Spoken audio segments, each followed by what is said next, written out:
السلام عليكم ورحمة الله وبركاته. بسم الله الرحمن الرحيم. الحمد لله رب العالمين، والصلاة والسلام على أشرف المرسلين وعلى آله وصحبه أجمعين، أما بعد.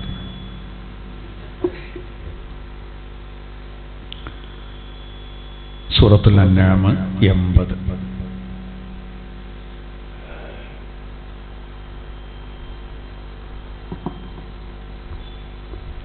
ചെറിയൊരു വിഷയമുണ്ടല്ലേ.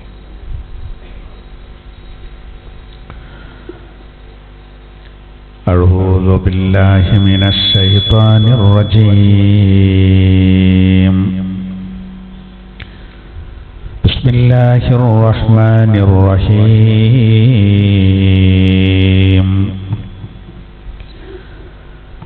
وحاجه قومه قال أتحاجوني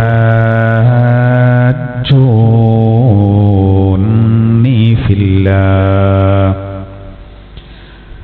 قال أتحاجوني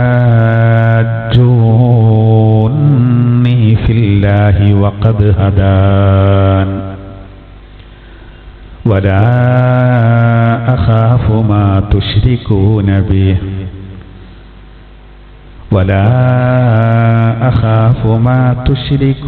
به إلا أن يشاء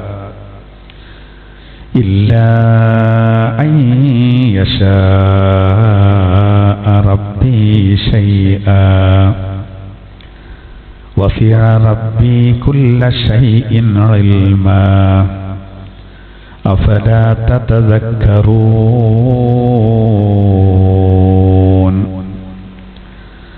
وكيف أخاف ما أشركتم ولا تخافون أنكم أشركتم بالله ما لم ينزل به عليكم سلطانا فأي الفريقين أحق بالأمن إن كنتم تعلمون الذين آمنوا ولم يلبسوا إيمانهم بظلم أولئك لهم الأمن وهم مهتدون وتلك حجتنا آتيناها إبراهيم على قومه نرفع درجات من نشاء إن ربك حكيم عليم. صدق الله العلي العظيم. ആദരണീയരായ മുഅ്മിനീങ്ങളെ, മുഅ്മിനാത്തുകളെ, സർവശക്തനായ അല്ലാഹു പരിശുദ്ധമായ ഖുർആന്റെ പേരിൽ ഈ പുണ്യ മജ്‌ലിസിൽ നമ്മൾ ഒരുമിച്ച് കൂടിയത് നമ്മിൽ നിന്ന് സ്വീകരിക്കട്ടെ. പടച്ച റബ്ബ് നമ്മുടെ എല്ലാവരുടെ ദോഷങ്ങളും പുറത്തു തരുമാറാവട്ടെ. നമ്മുടെ മാതാപിതാക്കളിൽ നിന്നും മറ്റും സംഭവിച്ചു പോയ എല്ലാ തെറ്റുകളും അല്ലാഹു തആല പുറത്തു തരട്ടെ. അല്ലാഹു തആല നമ്മുടെ ജീവിതത്തിലൊക്കെ ഖൈറും ബറക്കത്തും പ്രദാനം ചെയ്യട്ടെ. അഭിമാനത്തോടുകൂടെ ജീവിക്കാനും പരിപൂർണ ഹിദായത്തിലായി ഈമാനിലായി മരിക്കാനും അല്ലാഹു തആല തൗഫീഖ് ചെയ്യട്ടെ. ആമീൻ. വിശുദ്ധ ഖുർആനിൽ നിന്ന് സൂറത്തുൽ അൻആമിലെ 80 മുതലാണ് നമുക്ക് വിശദീകരിക്കാനുള്ളത്. മഹാനായ ഇബ്രാഹിം നബി അലൈഹി സ്വലാത്തു വസ്സലാമുമായി ബന്ധപ്പെട്ടതാണ് നമ്മളിപ്പോൾ പറഞ്ഞു വരുന്നത്. കഴിഞ്ഞ ക്ലാസ്സിൽ നമ്മൾ പറഞ്ഞു, അദ്ദേഹത്തിന്റെ ജനതയെ തൗഹീദിലേക്ക് ക്ഷണിക്കുന്നതിന്റെ ഭാഗമായി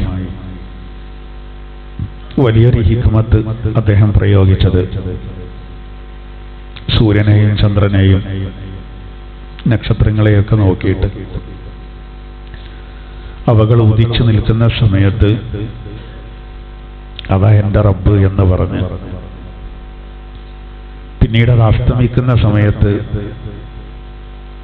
ഓ ഇത് റബ്ബിന് പറ്റില്ലല്ലോ, മറഞ്ഞുപോയല്ലോ എന്ന് പറഞ്ഞ് അവരെ വളരെ കൃത്യമായിട്ട് കാര്യങ്ങൾ ബോധ്യപ്പെടുത്തി.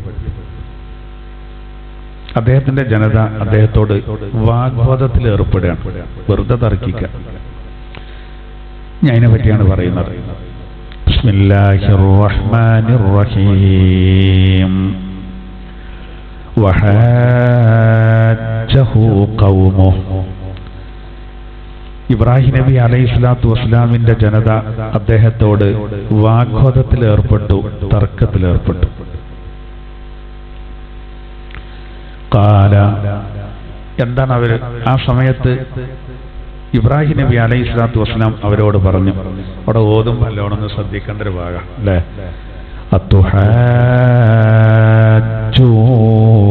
അത്തുഹാജ്ജൂനി ഫില്ലാഹ്.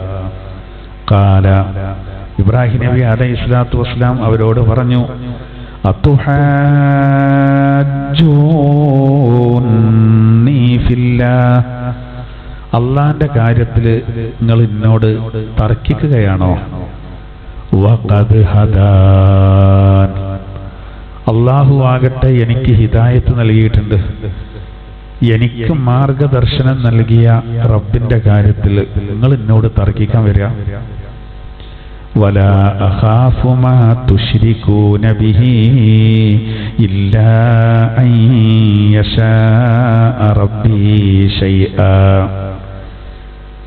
നിങ്ങൾ ശിർക്ക് വെക്കുന്ന, പങ്ക് ചേർക്കുന്ന അവകളെ ഞാൻ ഒട്ടും പേടിക്കുന്നില്ല. ഇല്ലാ അൻ യശാ റബ്ബി ശൈആ. സർവത്തിലും എന്റെ റബ്ബ് ഉദ്ദേശിച്ചതേ സംഭവിക്കും. വസിയ റബ്ബി കുല്ല ശൈഇൻ ഇൽമാ. എല്ലാറ്റിലും എന്റെ റബ്ബിന്റെ ഇൽമ്, അറിവ്, അത് വളരെ വിശാലമായതാണ്. അഫലാ തതദക്കറൂൻ. നിങ്ങൾ ചിന്തിച്ച് ഗ്രഹിക്കുന്നില്ലേ മനുഷ്യരെ? ഈ ആയത്ത് അവതരിക്കാനുണ്ടായ കാരണം എന്താ അറിയാം? അതാദ്യം നമ്മൾ മനസ്സിലാക്കുക. ഈ ആയത്ത് അവതരിക്കാനുണ്ടായ കാരണം എന്താ അറിയാം?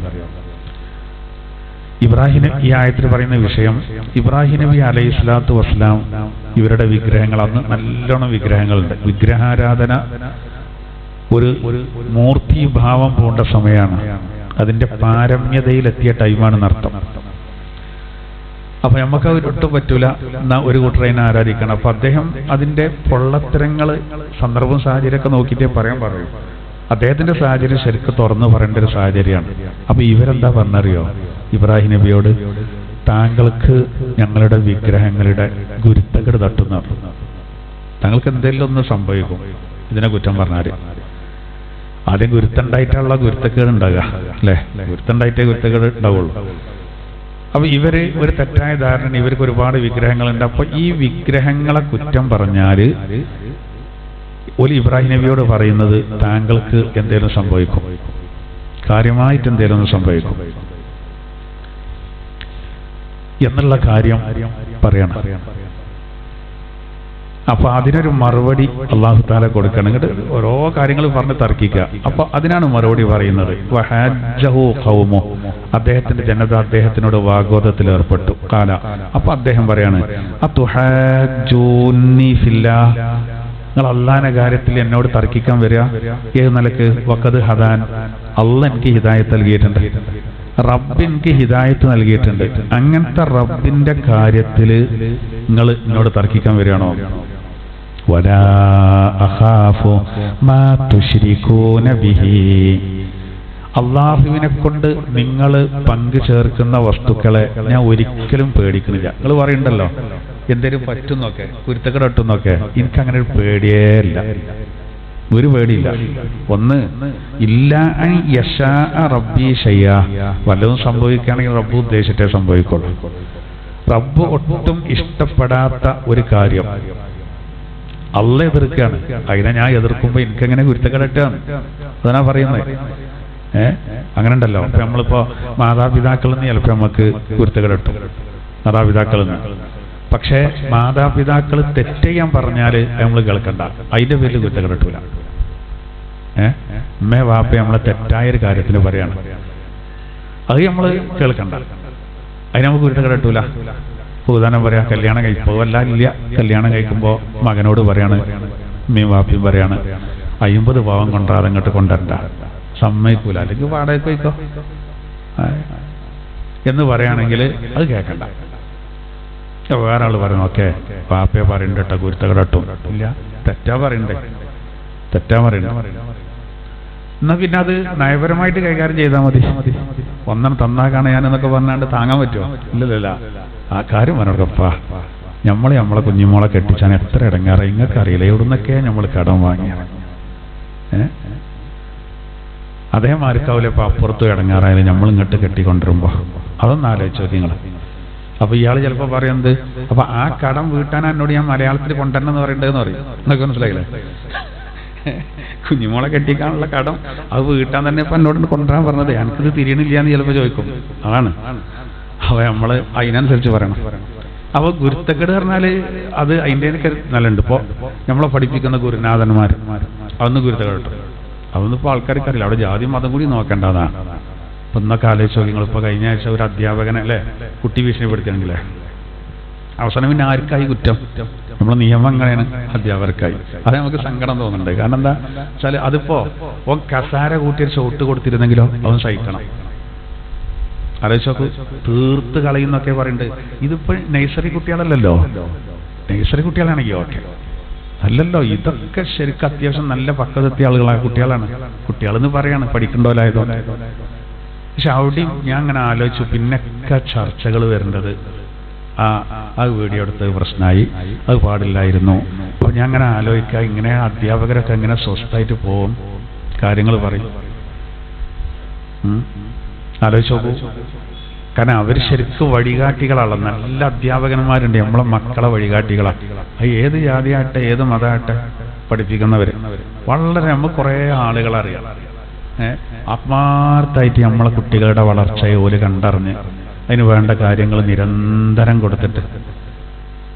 അപ്പൊ ആലോചിച്ച കുഞ്ഞി അവരൊക്കെ എന്താ ചെയ്യുക? അങ്ങനെ ആയാല് കുട്ടികളാണെങ്കിലും കുറച്ചൊക്കെ ഒന്ന് ഒരു പേടി വേണ്ടേ? ഇങ്ങനെ ആവുമ്പോ എന്താ അറിയോ, രക്ഷിതാക്കൾക്ക് തന്നെ ചിലപ്പോൾ ഒരു ചിന്ത എന്താ അറിയോ, എടാ എന്റെ കുട്ടി ഭയങ്കര അലമ്പുണ്ടാക്കുന്നുണ്ട് കേട്ടോ. അപ്പൊ കുട്ടികളല്ലേ, ഒരു നിയമത്തിന്റെ പരിരക്ഷ അവർക്ക് കിട്ടും എന്നുള്ള ഒരു തോന്നൽ വരികയാണ്.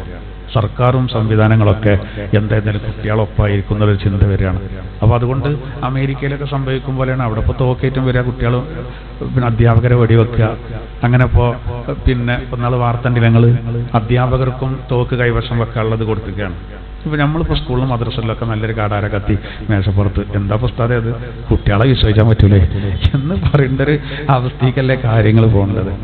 നമ്മളെ മക്കളെ ശരിക്ക് ഞാനൊക്കെ എൻ്റെ കുട്ടികളെ എല്ലാം പറഞ്ഞു കൊടുക്കണം. എങ്ങനെ നമ്മളെ പഠിപ്പിക്കേണ്ടത് ആരാണെങ്കിലും ഓലോട് നമ്മൾ ഒരിക്കലും ഒരു അനാദരവ് വരരുത് എന്നുള്ളത് ഉണ്ടല്ലോ. അത് നമ്മൾ ചെറുപ്പത്തിലേ ശീലിപ്പിക്കണം. അതിമലാണ് നമ്മളെ വിജയം എന്ന് പറയുന്നത്. കുട്ടികളൊക്കെ വിജയമല്ലാണ്. അപ്പൊ ഇന്ന് അതിനൊക്കെ മാറ്റം വരികയാണ്. നമ്മൾ കേൾക്കാൻ പറ്റാത്ത വാർത്തകളാണ്. ഇപ്പൊ 2 കുട്ടികൾ സ്കൂളിൽ നിന്ന് അലമ്പുണ്ടാക്കിയിട്ട് ഇപ്പൊ ഇന്നലെ കണ്ടില്ലേ, ഒരെന്നും കച്ചറയാണ്. അപ്പോൾ ഒരു കുട്ടിന്റെ വാപ്പ ആ മറ്റേ കുട്ടിനെ വീട്ടിലേക്ക് ക്ഷണിച്ചു, അതൊന്ന് പറഞ്ഞു തീർക്കാൻ. ആ കുട്ടി വീട്ടിലേക്ക് വന്നപ്പോൾ കത്തിയോണ്ട് കുത്തി. ഇപ്പൊ ഇന്നലെ കണ്ടില്ല നിങ്ങൾ വാർത്ത, വാപ്പാനെയും കുട്ടിനെയും അറസ്റ്റ് ചെയ്തിട്ടുണ്ട്. നല്ല കുത്തിയിട്ടുണ്ട്, പക്ഷെ ജീവൻ തിരിച്ചെത്തിയിട്ടുണ്ട്. എവിടുക്കാതൊക്കെ പോകണ്ടല്ലേ? എന്നും ഇങ്ങനത്തെ വാർത്തകളാണ് കേൾക്കുന്ന ചെറിയ മക്കളാണ് ഇപ്പൊ ചെയ്യേണ്ടത്. മലപ്പുറത്തതാ ഒരു പോലീസുകാരൻ എന്നോട് പറഞ്ഞു, നമ്മളെ ക്ലാസ്സിന് വരണ്ട 12 കുത്താണ് ഇവിടെ കുത്തിയുണ്ട്. അത് വലിയ സമ്പന്നരുടെ മക്കള് പഠിക്കുന്ന സ്ഥാപനമായതുകൊണ്ട് കാര്യങ്ങൾ പുറത്തു വന്നിട്ടില്ല. പക്ഷേ സ്ഥാപനത്തിന് മോശമാണ്. ആ പോലീസുകാരൻ എന്നോട് പറഞ്ഞാണ്, നമ്മളെ ക്ലാസ്സിന് വരണ്ട. അയാളാണ്ട് പോയില്ലേ പറഞ്ഞു, ഇത് അന്വേഷിക്കാൻ വേണ്ടിയിട്ട്. 12 കുത്താണ് ഉസ്താദ് എവിടെയാണ്. ഒന്നുമല്ല, ആ അസൂയ ഒന്നിയാണം പോരാ. ഇതെല്ലാം പഠിക്കേണ്ട കുട്ടിയാണ്. അങ്ങനെ എഴുതാണ്. ടീച്ചർ അവിടെ ഉണ്ട്, എൻ്റെ CCTV ദൃശ്യമുണ്ട് ക്ലാസ്സിലെ. കുട്ടി അങ്ങനെ സുഖമായിട്ട് ഇരുന്ന് എഴുതുകയാണ്. അപ്പൊ ഈ ചക്ക ഇങ്ങനെ വരുന്നുണ്ട്. ഓമ്പൻ്റെ അടുത്ത് ഇങ്ങനെ വന്നിട്ട് നമ്മൾ ബാക്കിൽ നിന്നിട്ട് നോക്കലുണ്ടല്ലോ സ്നേഹത്തോടെ, പുറത്തിങ്ങനെ കയ്യച്ച് അങ്ങനെ നോക്കിയിട്ട് പെട്ടെന്ന് കത്തിനെടുത്തിട്ട് ആണ് കുത്തര തുടങ്ങി. ഇവനെടുത്ത് തരിച്ചിട്ട് ഒന്നും അറിഞ്ഞില്ല. പിന്നെ നമുക്ക് 12 കുത്തിട്ട് ആലോചിച്ചോ. പിന്നെ അത് കേസും കുട്ടൊക്കെ ആയപ്പോൾ ആ കുട്ടിൻ്റെ വീട്ടുകാർ പറയേണ്ടത് ഓന് ചിലപ്പോൾ അങ്ങനെയാണ് ആണ് പ്രകോപിതനാവും. അപ്പോൾ ഈ മറ്റേ കുട്ടി എല്ലാം പഠിക്കേണ്ട കുട്ടിയാണ് അത്ര. അപ്പോൾ അതിലൊരു അസ്വസ്ഥതയാണെന്ന് പറയുന്നത്. ഇങ്ങനെ കാര്യങ്ങൾ പോയാൽ ആർക്കൊരു സുരക്ഷിതല്ല ഞാൻ പറയുന്നത്. അപ്പോൾ കുരുത്തക്കേട് പറഞ്ഞപ്പോൾ ഞാൻ പറഞ്ഞതാണ്, നമ്മൾ അതിനൊക്കെ അതിൻ്റെതായ രീതികളുണ്ട്. എന്നാൽ ഇവിടെ ഇപ്പോൾ അവർ പറയുന്നത് എന്താ അറിയോ, ഞങ്ങളെ വിഗ്രഹങ്ങളെ താങ്കൾ ആക്ഷേപിച്ചാൽ താങ്കൾക്ക് അതിൻ്റെ കുരുത്തക്കേട് കിട്ടും, അതുകൊണ്ട് എന്തെങ്കിലും താങ്കൾക്ക് സംഭവിക്കും, നഷ്ടങ്ങൾ വരും, എന്തെങ്കിലും നഷ്ടം ഉണ്ടാവുന്ന പേടിപ്പിക്കുകയാണ്. അപ്പോൾ വളരെ കൂളായിട്ട് പറയും നോക്കി. അദ്ദേഹം പറഞ്ഞ വളരെ വലിയൊരു പോയിന്റാണ്. എന്ത്, നിങ്ങൾ അള്ളാഹുവിനോട് പങ്കു ചേർക്കുന്ന വസ്തുക്കളെ ഞാൻ ഒരിക്കലും അതിനെ പേടിക്കണില്ല. എൻ്റെ റബ്ബ് ഉദ്ദേശിച്ചേ സംഭവിക്കുള്ളൂ, എൻ്റെ റബ്ബ് ഉദ്ദേശിച്ചേ സംഭവിക്കുള്ളൂ. ഇവിടെ ഇപ്പോൾ അള്ളാഹ് ഏറ്റവും വെറുക്കുന്നൊരു കാര്യം നമ്മളും വെറുക്കണം, നമ്മളോട് വെറുക്കാൻ പറഞ്ഞാണ്. ഇബ്രാഹിം നബിയെ വെറുത്തിട്ടുള്ളൂ, അതിനെ കുരുത്തക്കേണ്ട പ്രശ്നം അവിടെ ഉദിക്കണില്ലല്ലോ. ഒരാളെ നമ്മളോട് കള്ളുടിക്കാൻ പറയണം, നമ്മൾ പറയണത് വേണ്ട. അപ്പോൾ ഒരാൾ പറയണം അങ്ങനെ പറഞ്ഞിട്ട് കുടിച്ചു കഴിഞ്ഞാൽ എന്തെങ്കിലും തട്ടുട്ട് എനിക്ക് അയാളെ ആ നിലക്കല്ല അയാൾ പറയണ്ടേ പറഞ്ഞാൽ പരണ്ടിയിലും കാര്യം ഉണ്ടെന്ന് കുടിച്ചാൽ പറ്റുമോ? ഇല്ലല്ലോ. അതേ അതിലേറെ പ്രശ്നമാണിത്. ഇത് മാത്രം പുറത്തുകൊണ്ട കാര്യമാണ്. അപ്പോ നിങ്ങൾ അങ്ങനെ പറയണ്ടാന്ന്. എന്നിട്ട് പറയാണ് വസിയ റബ്ബി കുല്ല ശൈഇൻ ഇൽമാ. എൻ്റെ റബ്ബ് എന്ന് പറയുന്നത് പൂർണ്ണജ്ഞാനിയാണ്. അതാണ് സർവ്വ വസ്തുക്കളിലും എൻ്റെ റബ്ബിന്റെ ഇൽമ് വിശാലാണെന്ന് പറഞ്ഞാൽ അതിൻ്റെ അർത്ഥം എന്താ? എല്ലാ കാര്യങ്ങളും കൃത്യമായി അറിയുന്നവനാണ് എൻ്റെ റബ്ബ്. അപ്പോൾ നിങ്ങളെ നിലപാട് എൻ്റെ റബ്ബ് അറിയും, എൻ്റെ നിലപാട് എൻ്റെ റബ്ബ് അറിയും. അതുകൊണ്ട് നിങ്ങൾ ഈ പറയുന്ന ഭീഷണി നിങ്ങൾക്ക് പ്രശ്നമില്ല. അഫലാ തതദക്കറൂൻ, നിങ്ങൾ ചിന്തിച്ച് ഗ്രഹിക്കുന്നില്ലയോ? നിങ്ങൾ കാര്യങ്ങളൊന്ന് ശരിക്കൊന്ന് ചിന്തിച്ചു നോക്കി. നിങ്ങൾ ഈ ചെയ്യേണ്ട പരിപാടി എന്താണ്? അപ്പം നിങ്ങൾക്ക് മനസ്സിലാവും. ഇനി അദ്ദേഹം ഒന്നുകൂടി പറഞ്ഞു കൊടുക്കുകയാണ്, വകൈഫ അഖാഫു മാ അശ്റക്തും. നിങ്ങൾ ശിർക്ക് വെക്കുന്ന, നിങ്ങൾ പങ്കു ചേർക്കുന്ന വസ്തുക്കളെ എങ്ങനെയാണ് ഞാൻ ഭയപ്പെടുക? വലാ തഖാഫൂന അന്നകും അശ്റക്തും ബില്ലാഹ്. അല്ലാഹുവിനെ കൊണ്ട് നിങ്ങൾ ശിർക്ക് വെക്കുന്ന, നിങ്ങൾ പങ്കു ചേർക്കുന്നതിനെ നിങ്ങൾക്ക് അതിനെ പറ്റി യാതൊരു പേടിയില്ല. അള്ളാഹുവിനോട് നിങ്ങൾ പല വസ്തുക്കളെയും പങ്കു ചേർക്കുന്നുണ്ട്, അതാണ് പേടിക്കേണ്ടത്. അതിനെപ്പറ്റി നിങ്ങൾക്കൊരു പേടിയില്ല. പിന്നെ എങ്ങനെയാണ് ഞാനിതിനെങ്ങനെ പേടിക്കുക? മാലം യുനസ്സിൽ ബിഹി അലൈക്കും സുൽത്താന. നിങ്ങൾ അള്ളാഹുവിനെ കൂടാതെ മറ്റു വസ്തുക്കൾക്ക് ആരാധിക്കാൻ നിങ്ങൾക്ക് യാതൊരു പ്രമാണവും വന്നു കിട്ടിയിട്ടില്ല, ഇറക്കപ്പെട്ടിട്ടില്ല. അള്ളാഹു നിങ്ങൾക്ക് ഒരു പ്രമാണവും ഇറക്കി തന്നിട്ടില്ല. അത് കളിയാക്കി പറഞ്ഞാട്ടോ, തഹക്കുമ അറിയും, കുതിരാക്കി അറിയില്ല, ഒരുമാതിരി ആക്കിയിട്ട് പറയാണ്. നിങ്ങളിപ്പോ ഈ വിഗ്രഹങ്ങളൊക്കെ ആരാധിക്കാൻ പറ്റും, അതിന് അള്ളാഹു താല നിങ്ങൾക്കൊരു രേഖ ഇറക്കി തന്നിട്ടില്ല, അതിന് രേഖ ഇറക്കി തരൂലല്ലോ. എന്നാലും ഓരോ കളിയാക്കി പറയാണ്, അങ്ങനെ ഒരു രേഖയും നിങ്ങൾക്ക് അതിനൊരു തെളിവ് വന്ന് കിട്ടാതെ ആ സ്ഥിതിക്ക് നിങ്ങൾ അള്ളാഹ്ക്കെതിരായിട്ട് ഇതിനെ ആരാധിക്കുന്ന നിങ്ങൾക്കൊരു പ്രശ്നവുമില്ല. എനിക്ക് രേഖ ഉണ്ട് മക്കളെ, ഇതിനെ ആരാധിക്കാൻ പാടില്ല എന്ന് എൻ്റെ റബ്ബ് കൽപ്പിച്ചിട്ടുണ്ട്. അപ്പൊ എനിക്ക് എവിഡൻസ് ഉണ്ട്. എന്നാൽ നിങ്ങളിപ്പോ പറയണ്ടല്ലോ ആരാധിക്കാം, നിങ്ങൾ തെളിവേരി. അതില്ലാത്ത സ്ഥിതിക്ക് ആരാ പേടിക്കേണ്ടത്? ഞാനാണോ പേടിക്കേണ്ടത് എന്തെങ്കിലും സംഭവിക്കുന്നു, അതോ നിങ്ങളാണോ? എന്നിട്ട് അല്ലാഹു പറയാണ്, അദ്ദേഹം ഇങ്ങനെ പറഞ്ഞു, ഫഅയ്യുൽ ഫരീഖൈനി അഹഖു ബില്ലം. ഫഅയ്യുൽ ഫരീഖൈനി അഹഖു ബില്ലം. നോക്കൂ, നിർഭയത്വത്തോടുകൂടെ ഉള്ള അവസ്ഥ, അതിന് ഏറ്റവും ബന്ധപ്പെട്ടത് അത് ആരാണ്? നമ്മുടെ രണ്ട് വിഭാഗത്തിൽ നിങ്ങളാണോ ഞാനാണോ? ഇൻ കുൻതും തഅലമൂൻ, നിങ്ങൾ വിവരമുള്ളവരാണെങ്കിൽ നിങ്ങൾക്കത് അറിയാലോ. അതായത് ഇവർ പറയേണ്ടത് ഈ വിഗ്രഹങ്ങളെ എതിർത്താൻ എനിക്ക് എന്തേലും പറ്റുന്ന. അപ്പോൾ ഇബ്രാഹിം നബി പറയാണ്, പറ്റുന്ന പറഞ്ഞാൽ ഇവിടെ എന്തുണ്ടാവില്ല, സുരക്ഷത്തുണ്ടാവില്ല, ഇവിടെ പിന്നെ നിർഭയമായ ഒരവസ്ഥ ഉണ്ടാവില്ല, ആകെ പ്രശ്നങ്ങൾ ഉണ്ടാവും. അപ്പൊ ഇബ്രാഹിം നബി പറയാണ്, നമ്മളെ കൂട്ടത്തില് ഏത് വിഭാഗത്തിനാണ്? ഞാനും എന്നെ വിശ്വസിച്ചവർക്കാണോ, അതല്ല നിങ്ങൾക്കാണോ ഏറ്റവും കൂടുതൽ നിർഭയമായ അവസ്ഥ ഇവിടെ ആർക്കായിരിക്കും? നിങ്ങളൊന്ന് ചിന്തിച്ചു നോക്കി. അത് നിങ്ങൾക്ക് ചിന്തിച്ചാൽ ശരിക്കും കിട്ടുമല്ലോ. അത് ഞങ്ങൾക്കല്ലേ ആ അവസ്ഥ ഉള്ളത്, നിങ്ങൾക്കല്ലേ പ്രശ്നം. നിങ്ങൾ അള്ളാഹുവിനോട് അത്രയും എതിരായ പ്രവർത്തനമല്ലേ ചെയ്യുന്നത്. എന്ന് ഇബ്രാഹിം നബി അലൈഹി സ്വലാത്തു വസ്സലാം വളരെ കൃത്യമായിട്ട് അവരോട് പറയാണ്. പക്ഷെ ആളുകളെ അവസ്ഥ എന്താ അറിയങ്ങൾ, എങ്ങനെ പറഞ്ഞു കൊടുത്താലും അവര് അത് വേറെ രൂപത്തിലാക്കാണ്. അങ്ങനാകുമ്പോൾ വലിയ പ്രശ്നമുള്ളൂ. അതിനിപ്പോ ഒരു ഉദാഹരണം പറയുകയാണെങ്കിൽ, പണ്ട് ഇറാഖില് ബാബിലോണിയ, അവിടെ പിന്നെ ഒരുപാട് പ്രവാചകന്മാരെ അല്ലാഹു തആല ആ മേഖലയിലേക്ക് നിയോഗിച്ചു.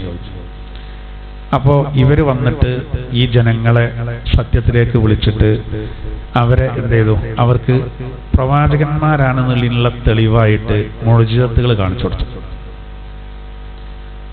അതിൻ്റെ അടിയിലൊരു പ്രശ്നം ഉണ്ടായതെന്ന് വെച്ചാൽ, ഇവരുടെ കൂട്ടത്തിൽ ഈ സിഹറിൽ വലിയ പാണ്ഡിത്യമുള്ള ആൾക്കാരുണ്ടായിരുന്നു. സിഹർ ചെയ്യാന്, സിഹറിന് ഒരുപാട് ഐറ്റം ഉണ്ട്, അതിൽ കുറെ അത്ഭുതങ്ങൾ കാണിക്കലൊക്കെ അതിൽ പെട്ടു. അപ്പൊ ഇവരെന്ത് ചെയ്തു അറിയോ, പ്രവാചകന്മാര് മുഅ്ജിസത്ത് കാണിച്ചു കൊടുക്കുമ്പോൾ ആ കൂട്ടത്തിൽ ഇവര് അത്ഭുതം കാണിക്കും. ഏതത്ഭുതം? ഈ സിഹറിന്റെ ഭാഗമായിട്ട് ആൾക്കാരുടെ കൺഫ്യൂഷനായി, ഇതിൽ ഏതാ മുഅ്ജിസത്ത്, ഇതിപ്പോ എല്ലാവർക്കും കൈയുണ്ടായല്ലേ എന്ന് പറഞ്ഞു. അങ്ങനെയാണ് അല്ലാഹു തആല അങ്ങോട്ട് 2 മലക്കുകളെ നിയോഗിച്ചു. ഹാറൂത്ത് മാറൂത്ത് കേട്ടിട്ടില്ലേ? ഹാറൂത്ത് മാറൂത്ത് എന്ന 2 മലക്കുകളാണ്. ഹാവീലല്ല, അത് ആദം നബിയുടെ മക്കൾ. ഹാറൂത്ത് മാറൂത്ത് അത് 2 മലക്കുകളാണ്. ജാലൂത്ത് മറ്റേത് അതേതാ? അത് ഭരണാധികാരിയാണ്, മനുഷ്യനാണ്. ജാലൂത്ത് തോലൂത്ത് കുറെ കേൾക്കുമ്പോഴേ ആ കൺഫ്യൂഷനാവും. ജാലൂത്തും തോലൂത്തും ഭരണാധികാരികളാണ്. ജാലൂത്ത് മോശപ്പെട്ട ഭരണാധികാരി, അള്ളാഹു നേരിട്ട് പിന്നെ ഒരു രാജാവിനെ നിയോഗിച്ചതാണ് തോലൂത്ത്. നല്ലൊരു മനുഷ്യൻ. ദാവൂദ് നബി വഴി അദ്ദേഹത്തിന് അള്ളാഹു വലിയ വിജയം കൊടുത്തു. അത് വേറെ. ഇത് ഹാറൂത്ത് മാറൂത്ത് ഒക്കെ അൽ-ബഖറയിൽ പറയുന്നുണ്ട്. ഹാറൂത്തും മാറൂത്തും 2 മലക്കുകളാണ്. ഇവരെ ബാബിലോണിയയിലേക്ക് അള്ളാഹു അയച്ചെന്തിനറിയങ്ങള് സിഹറിനെ പറ്റി ഒന്ന് പഠിപ്പിച്ചു കൊടുക്കാൻ. എന്താ പറയണ്ട അറിയോ? ആളുകൾക്ക് ഒരു കാര്യം പറഞ്ഞു കൊടുത്താൽ ഒരു മറിച്ച് മനസ്സിലാക്കിയിട്ട് വിഷയം ആകെ വളച്ചൊടിച്ച് കൊണ്ടുവരുന്നതിന് തെളിവ് പറയാം. ഇബ്രാഹിം നബിയുടെ ജനത ചെയ്ത അതേപോലെ തന്നെ ഇവർക്ക് അല്ലാഹു തആല ഈ 2 മലക്കളെ നിയോഗിച്ചത് ഈ സിഹറിനെ പറ്റിയും മുഅ്ജിസത്തിനെ പറ്റിയും രണ്ടും രണ്ടാക്കി പറഞ്ഞു കൊടുക്കാനാണ്. മുഅ്ജിസത്ത് ഏത്, സിഹർ ഏത്, ഇത് രണ്ടും പറഞ്ഞു കൊടുക്കാനാണ്. പക്ഷെ സംഭവിച്ചെന്താ അറിയങ്ങള്, ആൾക്കാർ മുഴുവൻ സിഹറാണ് പഠിച്ചു. എങ്ങനെയാണ് സിഹർ ചെയ്യേണ്ടത്? മലക്കാൾ ഇത് പറഞ്ഞു കൊടുക്കേണ്ടത് എന്തിനാണ്? സിഹർ എന്ന് പറഞ്ഞാൽ ഇന്നതാണ്, മറ്റേത് ഇന്നതാണ് എന്നാണ്. നമ്മളിപ്പോ കുട്ടികളൊക്കെ ഒന്ന് ഉഷാറായിക്കോട്ടെ എഴുതിയാണ് 10-50 കുട്ടികൾ കളരി അടുപ്പിച്ചു കൊടുത്തു. ഇവിടെ ആകെ തല്ലുണ്ടാക്കാൻ പോയാൽ എങ്ങനെ ഉണ്ടാവും? എന്നും ഓരോ പ്രശ്നം തീർക്കാൻ നേരമുള്ളൂ. ഇവർക്ക് പഠിപ്പിച്ചു കൊടുത്തോണ്ട് ഇടങ്ങാറായി എന്ന് പറഞ്ഞവർക്ക് ഇവർക്ക് സിഹറിനെ പറ്റി പറഞ്ഞു കൊടുത്തത് അതിന്ന് മുഅ്ജിസത്തിനെ വേറിട്ട് മനസ്സിലാക്കാനാണ്. പക്ഷെ ഇവരെന്താ ഇതറിയോ? ചുളിവിലൂടെ ഭാര്യ ഭർത്താക്കന്മാർക്കിടയിൽ എങ്ങനെ ഭിന്നിപ്പുണ്ടാക്കാൻ കഴിയും, ജ്യേഷ്ഠാനുജന്മാർക്കിടയിൽ എങ്ങനെ ഭിന്നിപ്പുണ്ടാക്കാൻ കഴിയും, അത് പഠിച്ചു. സീറോണ്ട് അത് പഠിച്ചിട്ട് അത് പ്രയോഗിക്കാൻ തുടങ്ങി. അപ്പോ ഈ മലക്കാള് പറഞ്ഞു, ഞങ്ങൾ ഇതിനല്ല ഇവിടെ വന്നത്, പക്ഷെ നിങ്ങൾ നേരെ തിരിച്ചാ ചെയ്യേണ്ടത്. അത് ഒരു രസകരമായൊരു സംഗതിയും കൂടിയാണ് നമ്മൾ മനസ്സിലാക്കേണ്ടത്. കാരണം ആയത്തെന്ന് പറഞ്ഞുതരാണ്. അതിൽ വലിയൊരു പോയിന്റ് ഉണ്ട്. അതിൽ ഒരു വലിയ വിവാദം നടക്കേണ്ട ഒരു പോയിന്റും കൂടി അതിലുണ്ട്.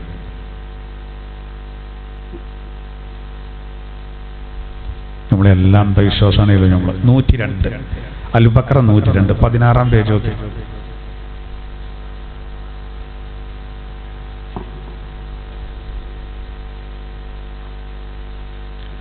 ഇബ്രാഹിം നബിയോട് ഈ സംഭവത്തോട് കൂട്ടിച്ചേർക്കേണ്ട ഒരു കാര്യം അത്യാവശ്യം വലിയൊരായത്താണ്. 102 ബിസ്മില്ലാഹിർ റഹ്മാനിർ റഹീം വത്തബഉ മാ തത്ലു الشياطين على ملك سليمان وما كفر سليمان ولكن الشياطين كفروا يعلمون الناس السحر وما أنزل على الملكين ببابل هاروت وماروت وما يعلمان من أحد حتى يقولا إنما نحن فتنة فلا تكفر فيتعلمون منهما ما يفرقون به بين المرء وزوجه വമാ ഹും ബിളാദ്ദീന ബിഹി മിൻ അഹദിൻ ഇല്ലാ ബിഇദ്നില്ലാഹ് വയതഅല്ലമൂന മാ യദുർറുഹും വലാ യൻഫഉഹും وَلَقَدْ عَلِمُوا لَمَنِ اشْتَرَاهُ مَا لَهُ فِي الْآخِرَةِ مِنْ خَلَاقٍ وَلَبِئْسَ مَا شَرَوْا بِهِ أَنفُسَهُمْ لَوْ كَانُوا يَعْلَمُونَ وَاتَّبَعُوا അവർ പിൻപറ്റി മാ തത്ലു ശയാത്തീനു അലാ മുൽക്കി സുലൈമാൻ, സുലൈമാൻ നബി അലൈഹിസ്സലാത്തു വസ്സലാമിന് നൽകിയ രാജാധികാരം, അതിന്റെ പിറകെ ശൈത്വാന്മാര് അതിനെപ്പറ്റി ശൈത്വാന്മാര് ഓതി കൊടുക്കുന്നതിന് പിൻപറ്റിയും. അതായത് സുലൈമാൻ നബിക്ക് അല്ലാഹു തആല വലിയ രാജാധികാരം കൊടുത്തു. അപ്പോ ഈ ശൈത്വാന്മാര് ഇങ്ങനെ പിന്നെ പ്രചരിപ്പിച്ചു. നമ്മുടെ നബിതങ്ങൾ വന്ന് സുലൈമാൻ നബിയുടെ കഥ ഇങ്ങനെ പറയുമ്പോഴേ ഇവര് ഈ ശൈത്വാന്മാര് പ്രേരിപ്പിക്കുകയാണ്. ജൂതന്മാരോടും നസ്വാറാക്കളോടാണ് പ്രത്യേകിച്ചും. ഈ സുലൈമാൻ എന്ന് പറഞ്ഞ ആളുണ്ടല്ലോ, അയാൾ ശരിക്കും പ്രവാചകനൊന്നല്ല, മുഹമ്മദ് നബിക്ക് അയച്ചതാണ്. അയാൾക്ക് സീറിനെ പറ്റി നല്ല പിടിപാടുണ്ടായിരുന്നു. അതുകൊണ്ടാണ് മൂപ്പര് കുറെ അത്ഭുതങ്ങൾ കാണിച്ചത്, അല്ല ഒന്നുമല്ല. അപ്പൊ അള്ളാഹ് പറയാണ്, ശൈത്താന്മാര് ഓതി കൊടുക്കുന്നതിനെയാണ് ഓല് പിൻപറ്റുന്നത്. വമാ കഫറ സുലൈമാൻ, സുലൈമാൻ നബി ഒരിക്കലും സത്യത്തെ നിഷേധിച്ചിട്ടില്ല. വലാകിന്ന ശയാത്തീന കഫറൂ, ശൈത്താന്മാരാണ് സത്യത്തെ നിഷേധിച്ചത്. എങ്ങനെ? യുഅല്ലിമൂനന്നാസ സിഹ്റ, അവർ ജനങ്ങൾക്ക് സിഹ്ർ പഠിപ്പിച്ചു. വമാ ഉൻസില അലൽ മലക്കൈനി ബിബാബില ഹാറൂത വമാറൂത്, ബാബിലോണിയയിലേക്ക് നിയോഗിക്കപ്പെട്ട രണ്ട് മലക്കുകൾ ഹാറൂത്ത് മാറൂത്തിന് ഇറക്കപ്പെട്ടതിനെയും അവർ പിൻപറ്റി. അതായത് ഹാറൂത്ത് മാറൂത്ത് രണ്ട് മലക്കുകൾ സിഹ്ർ ജനങ്ങൾക്ക് പറഞ്ഞു കൊടുക്കാൻ വേണ്ടി വന്നു. അത് എന്തിനാണ്? എല്ലാവരും അതിനെപ്പറ്റി പഠിച്ചോളി, ഇങ്ങോട്ട് ചെയ്യാൻ കഴിയുന്നിടത്തോളം ചെയ്തോളി എന്നല്ല, മുഅ്ജിസത്ത് വേറെ സിഹ്ർ വേറെ എന്ന് പഠിപ്പിക്കാൻ വന്നതാണ്. ഖുർആനിൽ തന്നെ അല്ലാഹ് പറയാണ്, വമാ യുഅല്ലിമാനി മിൻ അഹദിൻ ഹത്താ യഖൂലാ ഇന്നമാ നഹ്നു ഫിത്ന. ഓരോ ക്ലാസ്സിലും ഈ ഹാറൂത്ത് മാറൂത്ത് ജനങ്ങളോട് പറയുന്നത്, ഒരു പഠിപ്പിക്കുമ്പോഴൊക്കെ പറയുന്നത് ഇന്നമാ നഹ്നു ഫിത്ന, ഞങ്ങളൊരു പരീക്ഷണാട്ടോ. ഞങ്ങളൊരു ഫിത്ന എന്ന് പറഞ്ഞാൽ ഫിത്നത്ത് പറഞ്ഞാൽ പരീക്ഷണം എന്നാണ്, കുഴപ്പമെന്നല്ല. അതായത് പരീക്ഷണം എന്ന് പറഞ്ഞാല് ഞങ്ങൾ ഈ പറഞ്ഞു തരുന്നതിൽ അതോട് പഴക്കാനും സാധ്യതയുണ്ട്, ജയിക്കാനും സാധ്യതയുണ്ട്. ശ്രദ്ധിച്ചോളി. ഏതുപോലെ ഇന്നമാ അംവാലുക്കും വ ഔലാദുക്കും ഫിത്ന, നിങ്ങളുടെ സമ്പത്തും സന്താനങ്ങളും നിങ്ങൾക്ക് പരീക്ഷണമാണ് എന്ന് പറഞ്ഞാൽ എന്താ? സമ്പത്ത് കൊണ്ട് നമുക്ക് ജയിക്കാം, പരാജയപ്പെടും ചെയ്യാം. മക്കളെ കൊണ്ട് നമുക്ക് വിജയിക്കാം, പരാജയപ്പെടും ചെയ്യാം. അതിനാണ് അങ്ങനെ പറഞ്ഞത്. എന്നതുപോലെ ഹാറൂത്തും മാറൂത്തും ഷീറിനെ പറ്റി ക്ലാസ് എടുക്കുമ്പോ പറയുന്നത്, നോക്കി ഇതൊരു പരീക്ഷണം കേട്ടോ, ഇത് നിങ്ങൾക്ക് ജീവിതത്തിൽ പകർത്താനല്ലേ, ഇതെന്തിനാണ്? ഇത് മുഅ്ജിസത്തേത് ഇതേത്, ഇത് വേർതിരിച്ച് അറിയാനുള്ള ഒരു വഴി മാത്രമാണ്, അതിനു വേണ്ടി മാത്രമാണ്. പക്ഷേ ഓലെന്താ ചെയ്തറിയോ?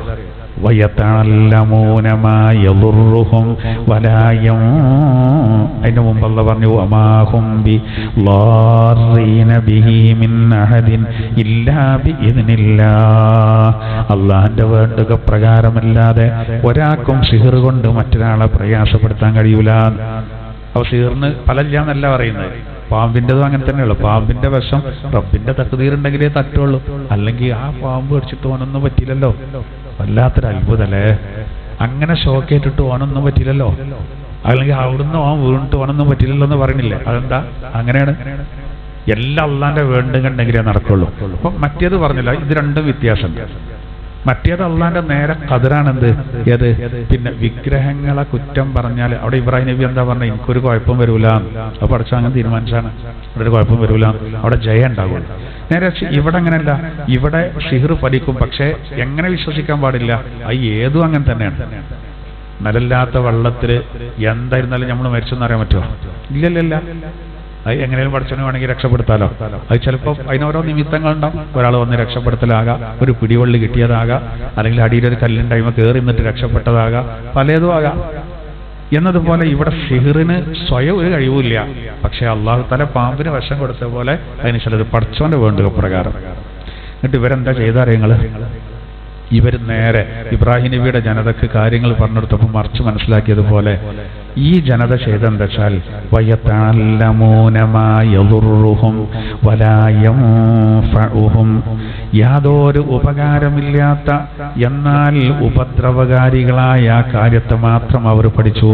ഉപദ്രവം മാത്രമല്ല, ഉപകാരം ഒന്നുമില്ലാത്ത അത് ഒരു പഠിച്ചു. അയിമ തന്നെ കൂടിയോല് എത്രത്തോളം. അല്ലാഹു പറയാണ് വലഖദ് അലിമൂ, അതിനു മുമ്പ് എന്ത് പറഞ്ഞു?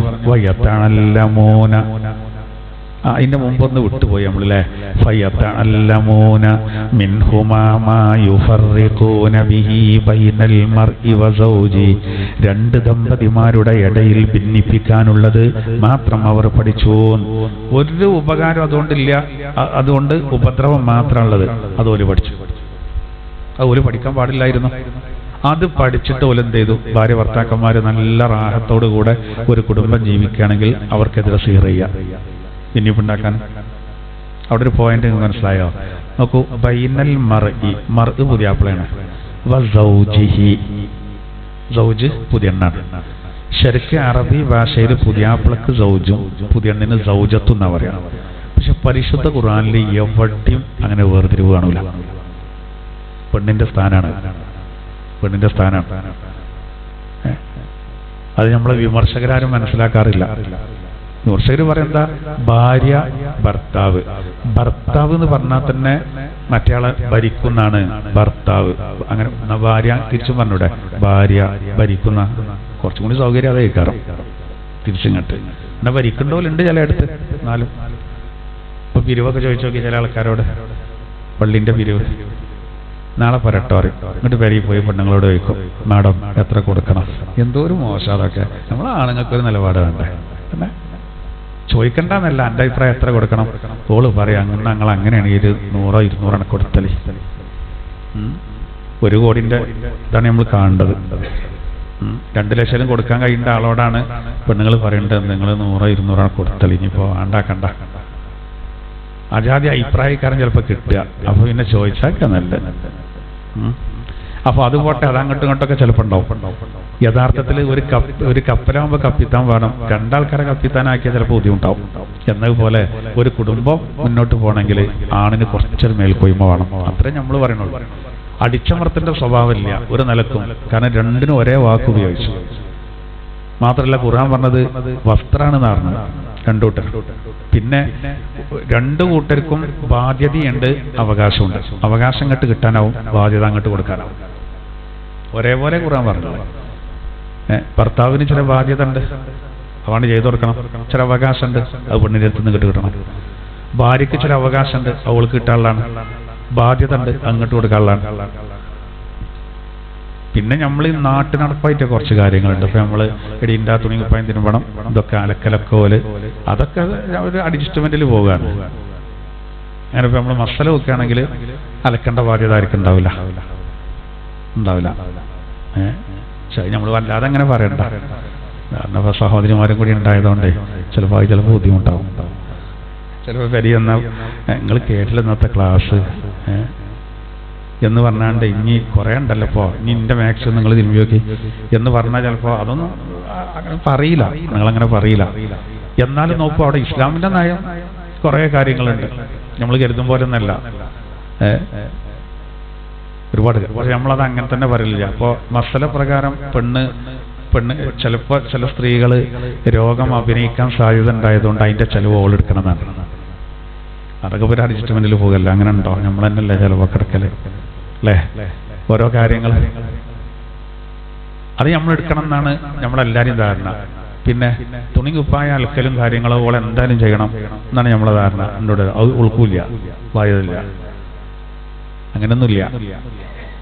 ഞാൻ അറിയുന്നൊരു ഉസ്താദുണ്ട്, അയാള് തീരെ സുഖമില്ലാതെ കിടക്കുന്നവർ, വലിയ പണ്ഡിതനാ, കിടക്കുന്നവരെ മൂപ്പരത് ആരെയും തീരുമാനിക്കൂല. മരക്കളൊക്കെ അലക്കാൻ വേണ്ടി എടുത്താൽ പറയാം, അത്ര സുഖമില്ലാതെ ആകുമ്പോൾ നോക്കിക്കോട്ടെ. അങ്ങനെ ഉണ്ട് ചില.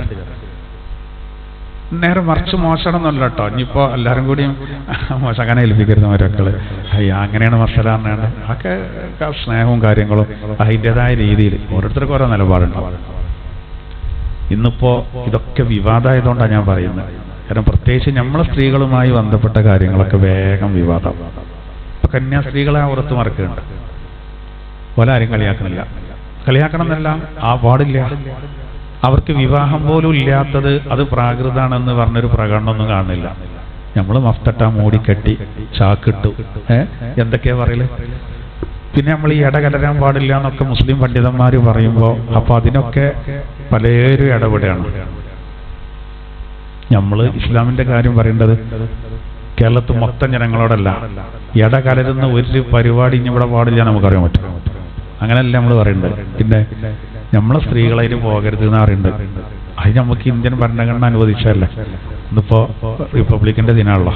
1950 ജനുവരി 26 ലോകത്തെ ഏറ്റവും വലിയ ഭരണഘടന നമ്മളെ ഭരണഘടനയാണ്. അതിൽ മതസ്വാതന്ത്ര്യം അത് പ്രചരിപ്പിക്കാനുള്ള അനുമതിയും കിട്ടി. അപ്പൊ വേറുള്ളവർക്ക് ബുദ്ധിമുട്ടില്ലാത്ത രൂപത്തിൽ നിർബന്ധം ചെലുത്തണ്ടെന്നേ ഉള്ളൂ കാര്യങ്ങൾ പറയാം. അത് എല്ലാ വിഷയത്തിലും ഉണ്ട്. അത് എല്ലാ വിഷയത്തിലും ഉണ്ട്. ഒരു ക്ലബ്ബാണെങ്കിൽ ആ ക്ലബിന് ഒരു ബൈലോ ഒരു തയ്യാറാക്കിയിട്ടുണ്ടാവും. അത് ഒരു ലെവലിൽ നിൽക്കാൻ ആ ലെവലിൽ തന്നെ പോവുള്ളൂ. ഒരു കർശനാക്കും, അതിനനുസരിച്ച് നിൽക്കുള്ളൂ. അത് നമ്മൾ എന്താ ഇപ്പോൾ ഇവിടെ ഇന്ത്യക്ക് 47 സ്വാതന്ത്ര്യം കിട്ടിയെന്നാണ്ട് കയറി ചെന്നാണ്ട് എന്തിനും ചെയ്യാൻ പറ്റില്ല. അത് അതിൻ്റെതായ ഒരു സ്ഥാപനമാകുമ്പോൾ അതിൻ്റെതായ കുറേ റൂൾസുകളുണ്ടാവും. അതിനനുസരിച്ച് അത് മുന്നോട്ട് പോകുള്ളൂ. ഒരു മതമാകുമ്പോൾ അതിനും ഉണ്ടാവും കുറേ. അതിൻ്റെ ഇപ്പം നമ്മളെ സംബന്ധിച്ച് നമ്മളെ ഭരണഘടന ഖുർആനാണ്. ആൾക്കാരെല്ലാവരും അംഗീകരിക്കണ്ടോ ഇല്ല എന്നുള്ളതല്ല. കാരണം ഇത് ലംഘിച്ചാൽ അള്ളാഹു തന്നെ അതിന് ഇവിടുന്ന് പെട്ടെന്ന് കാണിച്ചു തരാത്തതുകൊണ്ട്. ഇപ്പോൾ സൗദി അറേബ്യയിലൊക്കെ ഇപ്പോൾ പുതിയ നിയമം അനുസരിച്ച് അവിടെ പിന്നെ ഫൈനൊക്കെ അടക്കാനുള്ളത് അടച്ചിട്ടില്ലെങ്കിൽ അക്കൗണ്ട് ബ്ലോക്ക് ആക്കുകയാണ്. ആരും അടക്കാക്കൂല, ആകെ ബുദ്ധിമുട്ടാവും. അതുകൊണ്ട് നിയമങ്ങൾ ശരിക്ക് പാലിക്കുകയാണ്. നല്ല പേടിയുണ്ട്. അള്ളാഹു നിയമം പാസ്സാക്കിയത് അത് നടപ്പിലാക്കിയില്ലെങ്കിൽ അപ്പം തന്നെ കാണുകയാണെങ്കിൽ ഇവിടെ തർക്കങ്ങളൊന്നും ഉണ്ടാവില്ലല്ലോ. ലോകം മുഴുവൻ നന്നാവൂലേ, ഒരൊറ്റ കുട്ടി നരകത്തേക്ക് ഉണ്ടാവില്ല. അതുകൊണ്ട് നേരെ പെട്ടെന്ന് കാണിച്ചു തരില്ല. എന്നാൽ ബുദ്ധിയുള്ള ആളുകൾ ആ നിയമങ്ങൾ പാലിക്കാൻ ബാധ്യസ്ഥരാണ്. ചിലരിപ്പോൾ പറയുന്നത് എന്താ വെച്ചാൽ നിങ്ങൾ പണ്ട് അങ്ങനെ പറഞ്ഞിനു, ഇപ്പോൾ നിങ്ങളൊക്കെ തിരുത്തിയിലെ കാലം മാറുകയാണ്, പണ്ഡിതന്മാരെവിടെയാണ്, ഇനി ആണും പെണ്ണും ഇടകലരാൻ പാടില്ല എന്ന് നിങ്ങളിപ്പോൾ എവിടെയെന്നാണ് നമ്മളോട് ചോദിക്കേണ്ടത്. അപ്പോൾ നമ്മളിപ്പോൾ എന്ത് പറയണം? ഇങ്ങനത്തെ മഹാന്മാരൊക്കെ അങ്ങനെ പറയുന്നുണ്ട്, അതുകൊണ്ട് ഇനി ആണും പെണ്ണൊക്കെ ഇടകലർന്നോട്ടെ കുഴപ്പമില്ല എന്നാണോ? അതാണോ ശരി? ഇടകലരാത്തത് കൊണ്ട് തന്നെ ഇപ്പം എന്തടങ്ങാറ്? കലർന്ന എങ്ങനെയൊക്കെ പെൺകുട്ടികൾ മാത്രം പഠിക്കുന്ന ഒരു സ്ഥാപനമുണ്ട്. അവിടെ കുട്ടീനെ ചേർത്ത ഒരാൾ എന്നോട് സങ്കടം പറയാണ്, ഞാൻ എന്നാ വേറെ ഒരു നിലക്കും പഴക്കാൻ സാധ്യതയില്ല എന്ന് കരുതിയിട്ടാണ് അവിടെ ചേർത്ത ഉസ്താദ്. അത് അതിലേറെ വലിയ അടങ്ങാറായി. കോളേജിൽ വിടുമ്പോ കാണാൻ മോട്ടോർ സൈക്കിൾ വരിയായിട്ട് വന്നിക്കും. കാമുകന്മാരാണ് പോലെ തന്നെ ഇയാൾ എന്നോട് പറയാണ്. ഇയാൾ എന്നോട് പറഞ്ഞ ഇയാളെ മകക്ക് ഫ്രൂട്ട്സ് ഒക്കെ വേറെ ഒരുത്തം കൊടുത്തു കൊടുക്കണം. സെക്യൂരിറ്റിക്കാരനെ വിളിച്ചിട്ട് പറയുന്നത് ഇന്ന കുട്ടി കൊടുക്കണം. ഇയാൾ അവിടെ ചേർത്തതാ, ഒരു ശല്യം ഉണ്ടാവില്ല, നെതി ചേർത്തതാണ്. കുട്ടികളിങ്ങനെ ഉള്ളിൽ ചിരിച്ചിട്ടുണ്ടാവും, എൻ്റെ വാപ്പ ഒരു പൊട്ടനായതുകൊണ്ട്. ഒരു കൂടുതൽ സ്വാതന്ത്ര്യമായി. അങ്ങനത്തെ കാലത്ത് ഇനി നമ്മളിപ്പോ എന്തൊക്കെ അനർത്ഥങ്ങളുണ്ടാകുന്നത്? ഇതിങ്ങനെ ഒന്ന് ആലോചിച്ച് നോക്കുമ്പോൾ. അതുകൊണ്ടാണ് ഇത്തരം കാര്യങ്ങളിലൊക്കെ ഇസ്ലാമിൽ കുറേ നിയമങ്ങളുള്ളത്. എന്നാലും വെറുതെ ആരോപിക്കും. അപ്പോ പറഞ്ഞു വരുന്നത് ഇവിടെ ഇങ്ങനെ സംഭവിച്ചു. അപ്പോ ഇവിടെ ഹാറൂത്ത് മാറൂത്തിനെ അള്ളാഹു നിയോഗിച്ചത് ഇതിനാണ്. പക്ഷെ ആളുകൾ എന്ത് ചെയ്തു? സീറാണ് പഠിച്ചിട്ട് മോചിതത്തിനെ വേർതിരിക്കല്ല. എത്രമാത്രം പരമാവധി ആളുകളെ ബുദ്ധിമുട്ടാക്കാൻ പറ്റുമോ? പിന്നെ വേറൊന്നും ഉണ്ടായേ, സുലൈമാൻ നബിയുടെ കാലഘട്ടത്തിൽ അതിനെപ്പറ്റി ഈ സിഹിറിനെ പറ്റിയുള്ള ഒരുപാട് ഗ്രന്ഥങ്ങൾ ഉണ്ടായിരുന്നു. അത്ര ആ കാലഘട്ടത്തിലുള്ള ഗ്രന്ഥങ്ങൾ. അങ്ങനെ ആളുകൾ സിഹിർ ചെയ്യുന്നത് വ്യാപകമായപ്പോൾ സുലൈമാൻ നബി നിർദ്ദേശിച്ചു എല്ലാ ഗ്രന്ഥങ്ങളും കണ്ടുകെട്ടാൻ. അങ്ങനെ അതെല്ലാം കണ്ടുകെട്ടി അത് മുഴുവൻ വലിയൊരു പെട്ടിയിലാക്കിയിട്ട് ആ പെട്ടി സുലൈമാൻ നബി അലൈഹി സ്വലാത്തു വസ്സലാം തൻ്റെ സിംഹാസനത്തിന്റെ അടിയിൽ അവിടെ കുഴിച്ചിട്ടു. ഞാൻ വൈകാരും വരുമല്ലോ എടുത്തിട്ട്. പിന്നീട് സുലൈമാൻ നബി അലൈഹി സ്വലാത്തു വസ്സലാം ഈ ലോകത്തോട് വിട പറഞ്ഞ് കാലം കുറച്ചും കൂടി കഴിഞ്ഞതിന് ശേഷമാണ് അൽ ബഖറയിലെ ഈ ആയത്തിൽ തുടർന്ന് വരുന്നത്. അത് സംബന്ധമായ വിഷയമാണ്. പിശാച് എന്ത് ചെയ്തു? നേരമില്ലാത്തതുകൊണ്ട് അത് അവസാനിപ്പിക്കണം. പിശാച് എന്ത് ചെയ്തു? പിശാചുക്കള് ആളുകൾക്ക് പ്രേരണ നൽകി വളരെ വിലപിടിപ്പുള്ള വസ്തുക്കൾ സുലൈമാൻ നബിയുടെ ആ സിംഹാസനത്തിന്റെ അടിയിലുണ്ട്, അതുകൊണ്ട് നിങ്ങൾക്ക് ജയിക്കാം. അത് തുറന്നു നോക്കി. അപ്പൊ ആളുകൾ എന്ത് ചെയ്തു? അത് കുഴിച്ചിട്ട വിവരം അറിയാത്തവര് അതിന്റെ അടിയിൽ തുറന്നു മാന്തി നോക്കുമ്പോൾ വലിയൊരു പെട്ടി. പെട്ടി തുറന്നു നോക്കുമ്പോൾ വിലപിടിപ്പുള്ള ഗ്രന്ഥം വീണ്ടും ഒരു പഠിച്ചു. അതുകൊണ്ട് അത് നമ്മുടെ നിബിധങ്ങൾ വന്നപ്പോൾ 7 വൻദോഷങ്ങളിൽ ഒന്ന് സിഹറിനെ 7 വൻദോഷങ്ങളിൽ ഒന്ന് സിഹറാണെന്ന് പറയാനുള്ള കാരണം അതാണ്. അത്രക്കും വലിയ ഒരു പ്രശ്നമായതുകൊണ്ട് അതിനെ പറ്റിയൊക്കെ നമ്മൾ മുമ്പ് പറഞ്ഞുകൊണ്ട് ആവർത്തിക്കുന്നില്ല. അപ്പോ ആളുകൾക്ക് എങ്ങനെ രേഖകളും കാര്യങ്ങളും കൊടുത്താലും അള്ളാഹ് ഹിദായത്ത് കൊടുത്തില്ലെങ്കിൽ പോയി അവർ വേറെ നിലക്ക് പോകും. ഇനി നോക്കൂ 82-ാമത്തെ ആയത്തിൽ പറയുന്നത് അന്നാമ الذين آمنوا ولم يلبسوا إيمانهم بظلم أولئك لهم الأمن وهم مهتدون. الذين آمنوا വിശ്വസിച്ച ഒരു കൂട്ടർ വലം യൽബിസൂ ഈമാനഹും ബിളുൽം അവരുടെ വിശ്വാസത്തെ അവർ ബഹുദൈവാരാധനയോട് ശിർക്കിനോട് ഒരിക്കലും കൂട്ടിക്കലർത്തിയിട്ടില്ല. അങ്ങനെയുള്ള ആളുകൾ ഉലൈക ലഹുമുൽ അംൻ അങ്ങനെയുള്ള ആളുകൾക്കാണ് നിർഭയത്വമുള്ളത്. വഹും മുഹ്തദൂൻ അവർ നേർമാർഗം പ്രാപിച്ചവരുമാകുന്നു. അതിൽ പറയുന്ന എന്താ? അല്ലദീന വിശ്വസിച്ചവര്, നല്ല വിശ്വാസമുണ്ട്. വലം യൽബിസു ഈമാനഹും ബിളുൽമിൻ വിശ്വാസത്തെ ഈമാനിനോട് വിശ്വാസത്തെ ളുൽമിനോട് ഒരു കലർത്തിയില്ല എന്ന് പറഞ്ഞാൽ എന്താ അറിയോ? ളുൽമാന നേരെ അർത്ഥം അക്രമം എന്നാണെങ്കിലും ഇവിടെ ളുൽമ കൊണ്ട് ഉദ്ദേശം ഷിർക്ക് എന്നാണ്. ഏറ്റവും വലിയ ളുൽമ ഏതാണ്? ഷിർക്കാണ്. നമ്മളിപ്പോൾ ഒരു ആയുധം വേറെ ഒരാളുടെ മേലിൽ പ്രയോഗിച്ചാൽ അതൊരു ളുൽമ എന്ന് പറയാം, അക്രമമാണ്. നമ്മൾ ആയുധം നമ്മളെ മേൽ തന്നെ പ്രയോഗിക്കുകയാണെങ്കിലോ അത് ളുൽമാണ്, ആത്മഹത്യപരാണ്. ഭയങ്കരമായിട്ട് കത്തിയോണ്ട് കുത്തിയാൽ അത് ളുൽമാണ്. എന്നാൽ നമ്മൾ ഷിർക്കാകുന്ന തെറ്റ് ചെയ്താലോ ചോരന്നിപ്പോ പോണ്ട് കാണൂല, കാര്യമായ കുഴപ്പമൊന്നുമില്ല. പക്ഷേ ഞാൻ എൻ്റെ ശരീരത്തിലേക്ക് പെട്രോൾ ഒഴിച്ചിട്ട് ഞാൻ കത്തിക്കുകയാണെങ്കിൽ അത് വലിയ ളുൽമാണ്. അതിലേറെ വലിയ ളുൽമാണ് ഭാവിയിൽ എൻ്റെ ശരീരം അള്ളാഹു നരകത്തിലിടാൻ കാരണമാകുന്ന തെറ്റുകൾ ഞാൻ ചെയ്യാന്നുള്ളത്. അതാണ് തെറ്റുകൾക്ക് ഖുർആനിൽ ളുൽമ എന്ന് ഉപയോഗിക്കാൻ കാരണം. ശരിക്ക് നമ്മുടെ സ്വന്തത്തോടുള്ള വലിയൊരു ളുൽമാണത്. അത് കമ്പയർ ചെയ്യണം നമ്മൾ. എങ്ങനെ ദുന്യാവിലിപ്പോൾ നമ്മൾ ഉണ്ടല്ലോ, ഇപ്പോൾ നമ്മൾ ആത്മഹത്യക്ക് ചിലപ്പോൾ പെട്രോളൊക്കെ വാങ്ങിയിട്ട് ഞാൻ തലയിൽ കൂടി പറഞ്ഞിട്ടാണ് കത്തിക്കുന്നൊക്കെ പറഞ്ഞാലും പൊള്ളലേൽക്കേണ്ട അവസ്ഥ അതിന്റെ പ്രയാസമൊക്കെ അറിഞ്ഞാൽ ചിലപ്പോൾ ഇന്ന് പിന്മാറും. ആരെങ്കിലൊക്കെ പിടിച്ചെക്കുമ്പോൾ ഇങ്ങനെ കൊതറും. എന്നാ പിന്നെ ഇച്ചാണ് പാർന്നാണ് തീ കൊടുത്തള. പള്ളിക്കാട്ടിൽ ഇഷ്ടം പോലെ സ്ഥലമുണ്ട് അറിഞ്ഞു നോക്കി അവൻ വല്ലാതായിട്ടാണ് പോകും. അങ്ങനെ പതിയില്ല. തല്ല് പിടിച്ചെക്കുമ്പോൾ ഒരു കൊതറലുണ്ടല്ലോ, മാഞ്ഞാളം, അതേമാതിരിക്കേ കാരണം ഏറെക്കുറെ ആളുകൾക്കൊക്കെ പേടിയേ കാരണം. പിന്നെ മാനസിക കാര്യങ്ങളൊക്കെ ഉണ്ടെങ്കിലേ നടക്കുള്ളൂ. അത് നമുക്ക് വലിയൊരു പ്രശ്നമായിട്ട് തന്നെ തോന്നുന്നുണ്ടല്ലോ അല്ലേ? ജോർദാന്റെ ഒരു പൈലറ്റിനെ IS-ന്റെ ആളുകൾ പിന്നെ കത്തിച്ചൊരു സംഭവം ഉണ്ടായല്ലോ. എത്ര വേദനാജനകമായിരുന്നു. ഇരുമ്പിന്റെ ഒരു കൂട്ടില് അദ്ദേഹത്തിനെ നിർത്തിയിട്ട് പെട്രോൾ ഒഴിച്ചിട്ടാണ് കത്തിച്ചത്. ഏതാനും സെക്കൻഡുകൾ ആ മനുഷ്യൻ ആ കൂട്ടിലൂടെ ശരീരത്തിന് തീ പിടിച്ചിട്ട് ഇങ്ങനെ ഓടി. പിന്നെ അദ്ദേഹം ഇങ്ങനെയാണ് വീഴുകയാണ്. മിനിറ്റുകളെ കൊണ്ട് കരിക്കട്ടായി. അത് ഞെട്ടിച്ചൊരു സംഭവം, താങ്ങാൻ കഴിയാത്തൊരു സംഭവം. തീയന്റെ ശക്തി അതാണ്. ആ തീയന് അതിന്റെ ഒരു 70 ഇരട്ടി കൂട്ടി നോക്കി, അതാണ് നരകത്തിലെത്തി. അപ്പൊ നമ്മള് ആ നരകത്തിൽ കിടക്കാൻ കാരണമായ കാര്യങ്ങൾ നമ്മൾ ചെയ്താൽ സ്വന്തത്തോടുള്ള വലിയ ളുൽമാണത്. ആദം നബി അലൈഹി സ്വലാത്തു വസ്സലാം അത്ര വലിയ ളുൽമൊന്നും ചെയ്യായിട്ടും പറഞ്ഞു നോക്കി നിങ്ങൾ. റബ്ബനാ ളലംനാ അൻഫുസനാ വഇല്ലം തഗ്ഫിർ ലനാ വതർഹംനാ ലനകൂനന്ന മിനൽ ഖാസിരീൻ. ആദം നബി ഹവ്വാവിയും കൂടി ഇത് വരക്കാണ്. റബ്ബനാ ളലംനാ അൻഫുസനാ ഞങ്ങളോട് സ്വന്തത്തോട് അതിക്രമം കാണിച്ചു.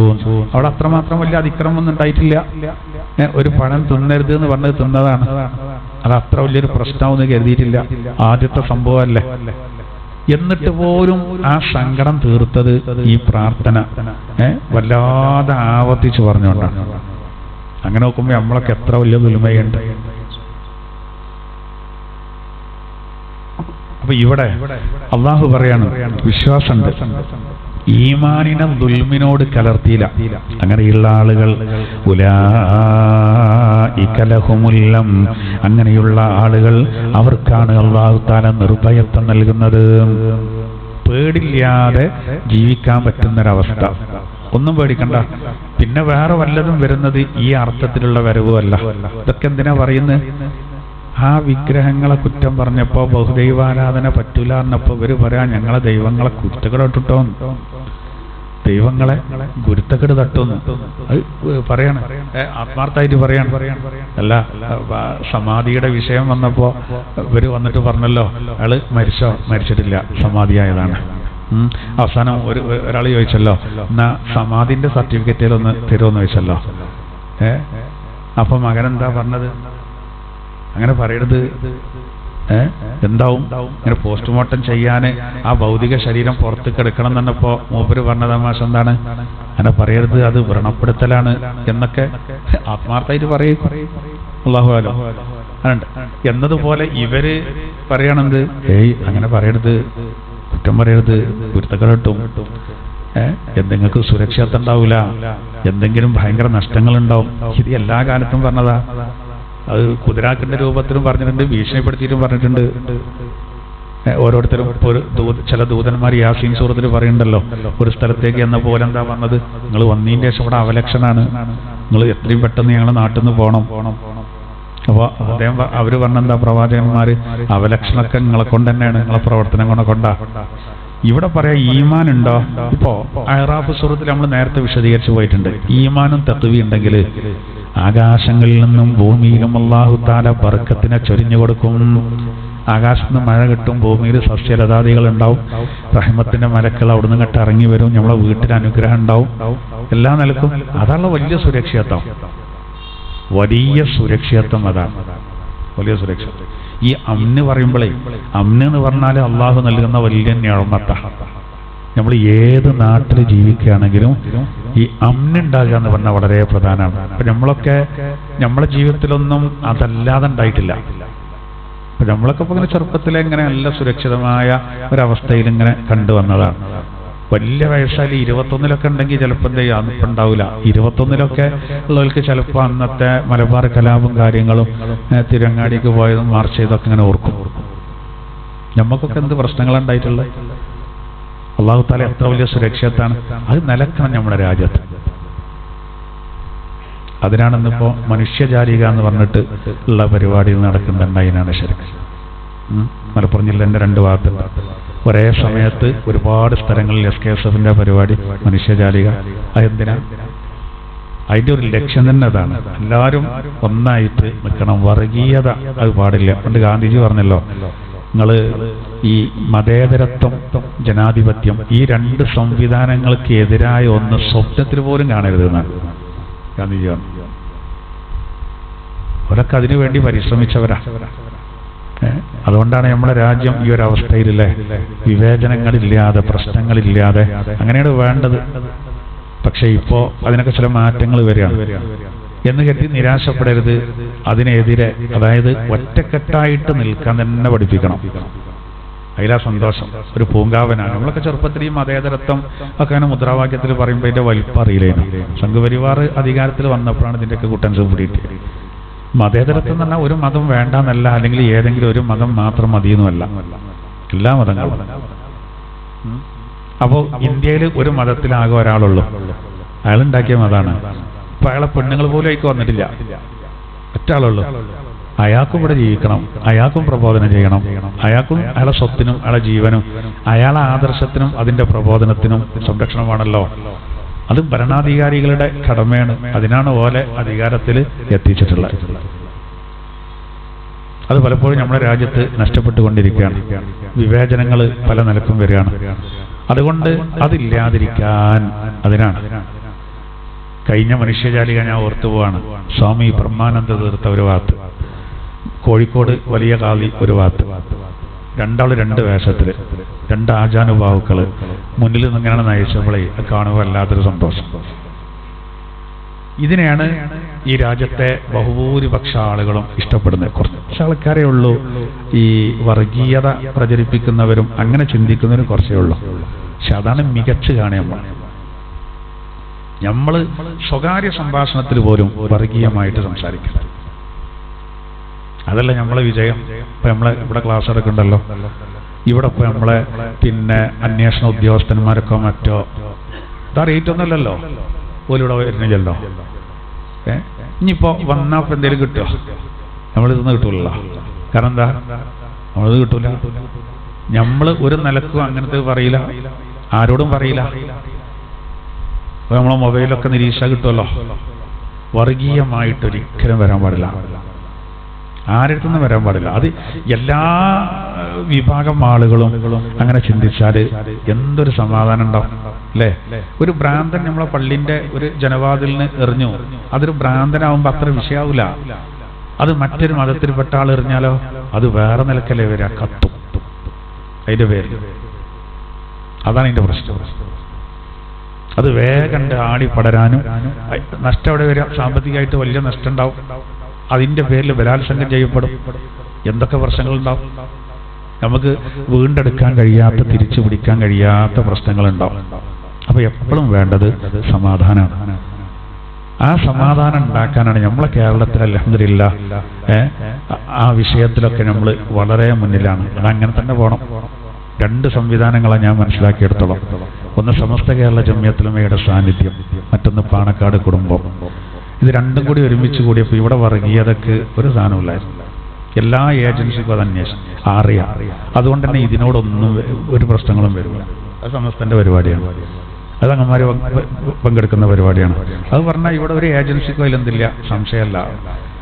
ഇയാൾ വരെ എന്നാൾ പറയണില്ലേ, ആര് കാരശ്ശേരി മാഷ് സുന്നികൾ എന്ന് പറഞ്ഞാൽ അതിൽ എന്തില്ല, അവിടെ മദ്രസയും കാര്യങ്ങളും ഉണ്ടെങ്കിലും അതിലൊന്നും തീവ്രവാദമൊന്നുമില്ല. അത് ഒതുവിന്റെ മസല, ആ കാര്യം ഈ കാര്യം പഠിപ്പിക്കുക എന്നല്ലാതെ ഉസ്താദ്മാർക്കൊന്നും അങ്ങനത്തെ ഒരു ചിന്തല്ല. അയാൾ ആ കാര്യം കൃത്യമായിട്ട് പറയണ്ടല്ലോ. അയാൾ ഇസ്ലാമിന്റെ വലിയ ശത്രുവാണ് സംഭവം. ഒഴിവാക്കിയതാണ് ഈ മതത്തെ. ഞാൻ സൂചിപ്പിച്ചു എന്ന് മാത്രം. അമ്മിന് പറഞ്ഞപ്പോ എന്ന് പറഞ്ഞതാ. ഈ ആയത്തിൽ വരെയാണ് അല്ലാഹു തആല പറയാണ്, നിങ്ങൾ നല്ല ഈമാനോടുകൂടെ നിന്നോളൂ. ഈമാന് ഷിർക്കിലേക്കോ കുഫറിലേക്കോ നിങ്ങൾ കലർത്തരുത്. അങ്ങനെ നിങ്ങൾ നിന്നാൽ അവർക്കാണ് അല്ലാഹു തആല സുരക്ഷത നൽകുക. ഇത് ഗ്യാരണ്ടിയാണ്. അപ്പൊ നമ്മൾ പേടിക്കേണ്ടില്ല. അതന്നെ വേറെ ആയത്തിനും പറഞ്ഞത്,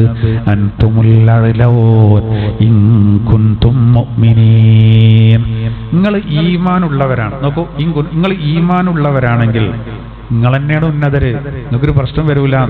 അള്ളാഹു നമ്മളോട് പറയാണ്, നിങ്ങൾ ഉന്നതരാണ്, പക്ഷെ നിങ്ങൾ ഈമാന് വേണം. അതിലിങ്ങനെ ഇത് വരുമ്പോ നമ്മൾ വെറുതെ പേടിച്ചാൽ അപ്പോൾ പ്രശ്നങ്ങൾ തന്നെ കാരണം. അതാണ് നമ്മൾ ശ്രദ്ധിക്കേണ്ടത്. ഇസ്ലാമിക ചരിത്രത്തിലുടനീളം നമുക്ക് അത് കാണാൻ സാധിക്കും.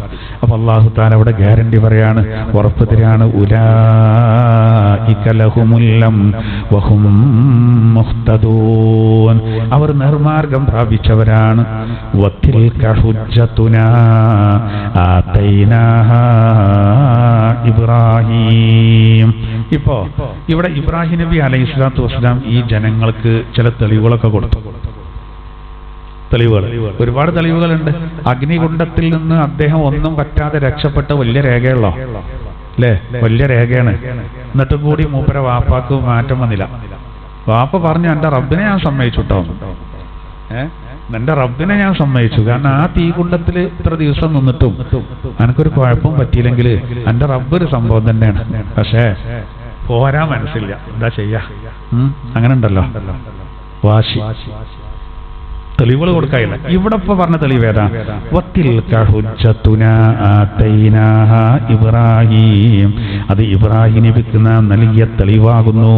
അലാ ഖൗമിഹി, തന്റെ ജനതക്കെതിരെ. ഏതാ തെളിവ്? സൂര്യനെ നോക്കിയിട്ട് പറഞ്ഞു, അതാ എന്റെ റബ്ബ്, വലിയ റബ്ബാണ്. സൂര്യൻ അസ്തമിച്ചപ്പോ പിന്നെ മക്കളെ അത് റബ്ബല്ലട്ടോ, അപ്പൊ റബ്ബിനെ കാണാനില്ലല്ലോ. കുതിരാക്കേനല്ലേ, ഒരുമാതിരി ആക്കിയതാണല്ലേ പോലെ. ചന്ദ്രൻ ഉദിച്ചു നിന്നപ്പോ പറഞ്ഞു, അതാ എന്റെ റബ്ബ്. അസ്തമിച്ചപ്പോ പറഞ്ഞു, ഇത് റബ്ബല്ലട്ടോ, റബ്ബാണ് ഈ പോകാൻ പാടില്ല. അപ്പൊ അത് ഓൽക്കൊരു രേഖ, ബുദ്ധി. അത് കുറെ ആളുകൾക്കൊക്കെ അതുകൊണ്ട് കാര്യങ്ങൾ മനസ്സിലായി, നന്നായി. അതാ പറയണ്ട, അത് നമ്മളെ തെളിവാണ്. അല്ലെങ്കിൽ തെളിവുകൾ നമുക്ക് കാണിച്ചെന്ന ഒരുപാട് തെളിവുകൾ. പക്ഷെ ആൾക്കാരെ ചിന്തിക്കണ്ടേ? അതിൽപ്പെട്ടൊരു സംഗതിയാണ് ഏത്? ഇന്നിപ്പോ ഞായറാഴ്ചയാണ്, നാളെ തിങ്കളാഴ്ച. നാളത്തെ ഒരു പ്രത്യേകത എന്താ വെച്ചാല്, നാളെ റജബ് 26-ആണ്, അതായത് മറ്റന്നാൾ 27 ആയതുകൊണ്ട് നാളെ 27-ന്റെ രാവാണ് നമുക്ക് നാളെ. അത് ഇതിനോട് ചേർത്ത് നോക്കി. ഇപ്പം അതിൻ്റെ ഒരു സമയം കൂടി ആയതുകൊണ്ട് പെണ്ണുങ്ങളും കൂടി ഉണ്ടായതുകൊണ്ട് ഞാൻ പറയാം. ഇസ്ലാമിക ചരിത്രത്തിലെ വളരെ പ്രധാനപ്പെട്ട 3 സംഭവങ്ങളുണ്ട്. ഒന്ന് മൂസ നബിയോട് ബന്ധപ്പെട്ട്, ഒന്ന് ഇബ്രാഹിം നബിയോട് ബന്ധപ്പെട്ട്, ഒന്ന് നമ്മുടെ നബിയോട് ബന്ധപ്പെട്ട്. അത് വേറുള്ളവർക്കൊന്നും കിട്ടാത്തതാണ്. മൂസ നബിയോട് ബന്ധപ്പെട്ട എന്താ വെച്ചാൽ, സീനാ പർവ്വതത്തിൽ വെച്ച് അള്ളാഹുവിന്റെ സംസാരം, അദ്ദേഹം നേരിട്ട് അദ്ദേഹത്തിനെ കേൾപ്പിച്ചത്, അദ്ദേഹത്തിന് തൗറാത്ത് കൈമാറിയത്. അങ്ങനെ ഒരു സംഭവം വേറുള്ളവർക്ക് കിട്ടിയില്ല. ഇബ്രാഹിം നബിക്ക് കിട്ടിയത് നമ്മൾ കഴിഞ്ഞ ആഴ്ച പറഞ്ഞു. വകദാലിക നമ്മൾ പറഞ്ഞല്ലോ. പിന്നെ ഇബ്രാഹിം നബി അലൈഹി സ്വലാത്തു വസ്സലാമിനിക്ക് അള്ളാഹു എന്ത് ചെയ്തു, പിന്നെ വലിയ ദൃഷ്ടാന്തങ്ങൾ കാണിച്ചു കൊടുത്ത സംഭവം നമ്മൾ പറഞ്ഞു അല്ലേ. വകദാലിക നുരി ഇബ്രാഹിമ മലക്കൂത്ത സമാവാതി വല്ലർദ് അല്ലേ.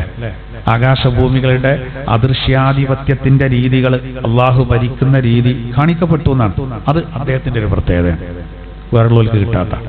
ഇനി ഇതിനെ രണ്ടിനും കവച്ചു വെച്ച് വേറൊന്ന് കിട്ടി. അതാണ് ഏത്? ഇസ്രാ മിഅ്റാജ്. സംസാരിച്ചു എന്ന് മാത്രമല്ല, നേർക്ക് നേരെ സംസാരിച്ചു എന്നാണ്. അതാണ് ഇസ്രാ മിഅ്റാജ്. അത് അങ്ങനെ ഒരു സംഭവം നടക്കും. അതിന് അല്ലാഹു തആല ആ സംഭവം പറയുന്ന ആയത്തിൽ തന്നെ ഒരുപാട് രേഖയുണ്ട്. പക്ഷേ അബൂജഹലിന് മനസ്സിലായില്ല. ഉദാഹരണം പറയാ, ഖുർആൻ എങ്ങനെ പറഞ്ഞില്ല? സുബ്ഹാനല്ലദീ അസ്റാ ബിനബിയിഹി എന്ന് പറഞ്ഞില്ല. അസ്റാ ബിഅബ്ദിഹി ലൈല എങ്ങനെ പറഞ്ഞില്ല? അസ്റാ ബിനബിയിഹി ലൈല അങ്ങനെ പറഞ്ഞാൽ മതിയായിരുന്നു. തന്റെ നബിയെ നിശാപ്രയാണം ചെയ്യിച്ച അല്ലാഹു എത്ര പരിശുദ്ധൻ. അങ്ങനെയല്ല പറഞ്ഞത്. തന്റെ അടിമയെ നിശാപ്രയാണം ചെയ്യിച്ച അല്ലാഹു എത്ര പരിശുദ്ധൻ. അങ്ങനെ പറയാൻ കാരണം എന്താ അറിയോ? റിസാലത്തിനേക്കാളും മഹത്വം ഉബൂദിയ്യത്തിനുണ്ട് എന്ന് അറിയിക്കാനാണ്. അതായത് ഒരാൾക്ക് ഇപ്പോൾ അല്ലാഹു തആല പ്രവാചകത്വ പട്ടം കൊടുത്തു. അതിനേക്കാൾ വലിയൊരു സംഗതിയാണ് എന്ത്? അള്ളാഹുവിനിക്ക് മാത്രമേ ആരാധിക്കാൻ പാടുള്ളൂ. നമ്മളൊക്കെ അള്ളാഹുവിന്റെ അടിമകളാണെന്നുള്ള യാഥാർത്ഥ്യം മാത്രമല്ല, ഉടമയായ അള്ളാന്റെ മുന്നിൽ അടിമ എല്ലാ നിലക്കും വണങ്ങും. സുജൂദ് പറഞ്ഞാൽ അതല്ല, നെറ്റി കൊണ്ടുപോയിട്ട് നിലത്തേക്കാണ്. അപ്പൊ നമ്മൾ ചെറുതായി കൊടുക്കുകയാണ്. അത് വലിയൊരു സംഗതിയാണ്. അപ്പോ നബിയെ എന്ന് പറയാതെ അള്ളാന്റെ അടിമയെ എന്ന് നബി തങ്ങളെ പറ്റി പറയാൻ കാരണം, നബി പോലും അള്ളാന്റെ അടിമയാണെന്ന് വരുത്തി തീർക്കുകയാണ്. ഒന്ന്. രണ്ടാമത്തത്, ഒരാളുടെ ജഡവും ആത്മാവും ഒരേ സമയത്തുള്ളതിനാണ് എന്ത് പറയാ? അബ്ദ് എന്ന് പറയാം. അപ്പോ നമ്മൾ പറയാ, ഇപ്പോ ഒരു ആളെ മയ്യത്ത് ഇങ്ങനെ കൊടുന്നാണ്, അയാളെ പേര് മുഹമ്മദാന്ന് കൂട്ടിക്കോളി, മയ്യത്ത് പള്ളിയിലെത്തി. അപ്പൊ ഒരാൾ പറയാ മുഹമ്മദ് വന്നുട്ടാ എന്ന് പറഞ്ഞാൽ, അങ്ങനെ പ്രയോഗത്തിലില്ലെങ്കിലും അവിടെ മുഹമ്മദ് വന്നു എന്ന് പറഞ്ഞാല് മയ്യത്താണത്. അപ്പൊ എടുത്തു കൊടുന്നതാണ്. നേരെ വരൂല. ഇനി മറിഞ്ഞ മയ്യത്തിന്റെ പേരിൽ നമ്മൾ നിസ്കരിക്കുന്നുണ്ട്, ആളിവിടെ ഇല്ല. അബ്ദ് വന്നു പറഞ്ഞാലോ? അബ്ദ് വന്നു പറഞ്ഞാല് അയാളുടെ ജഡവും ആത്മാവും ഒപ്പം വരണം. ആത്മാവ് പിരിഞ്ഞല്ല, ജഡവും ആത്മാവും ഒപ്പം വന്നാലേ അബ്ദ് വന്നു പറയാൻ പറ്റും. അബ്ദ് എന്നുള്ള അറബി വാക്കിന് അത് ജഡവും ആത്മാവും കൂടി കൂടിയേ പറയുള്ളൂ. ശരീരം വേണം, റൂഹും വേണം. അതേ വാക്ക് അല്ലാഹു പറയുന്നുണ്ട് എങ്ങനെ? സുബ്ഹാനല്ലദീ അസ്റാ ബിഅബ്ദിഹി, തന്റെ അബ്ദിനെ നിശാപ്രയാണം ചെയ്യിച്ച അല്ലാഹു എത്ര പരിശുദ്ധൻ. അടിമയെ അപ്പൊ എന്തായി? എവിടുന്ന്? മിനൽ മസ്ജിദുൽ ഹറാം, മക്കത്തെ പള്ളിയിൽ നിന്ന്. എവിടേക്ക്? ഇലൽ മസ്ജിദുൽ അഖ്സ, മസ്ജിദുൽ അഖ്സയിലേക്ക്. അപ്പൊ അബ്ദിനെ കൊണ്ടുപോയി എന്നാൽ ആത്മീയല്ലാണ്. പിന്നെന്താണ് അത് എന്ന് പറഞ്ഞാല് അത് യഥാർത്ഥത്തിൽ മുത്തുനബിയുടെ ശരീരം നേരെ പോയതുകൊണ്ടാണ് ഇങ്ങനെ നേരെ പോയി എന്നുള്ളതാണ്. നമ്മളൊക്കെ മനസ്സിലാക്കേണ്ടത് എന്താ വെച്ചാൽ, നബി സല്ലല്ലാഹു അലൈഹി വസല്ലമ തങ്ങൾക്ക് അല്ലാഹു സുബ്ഹാനഹു വ തആല പിന്നെ മൊത്തം 34 മിഅ്റാജ് ഉണ്ടായിട്ടുണ്ട് എന്നാണ്. 34.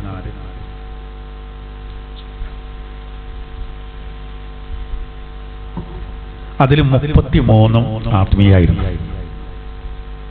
തടി പോയിട്ടില്ല.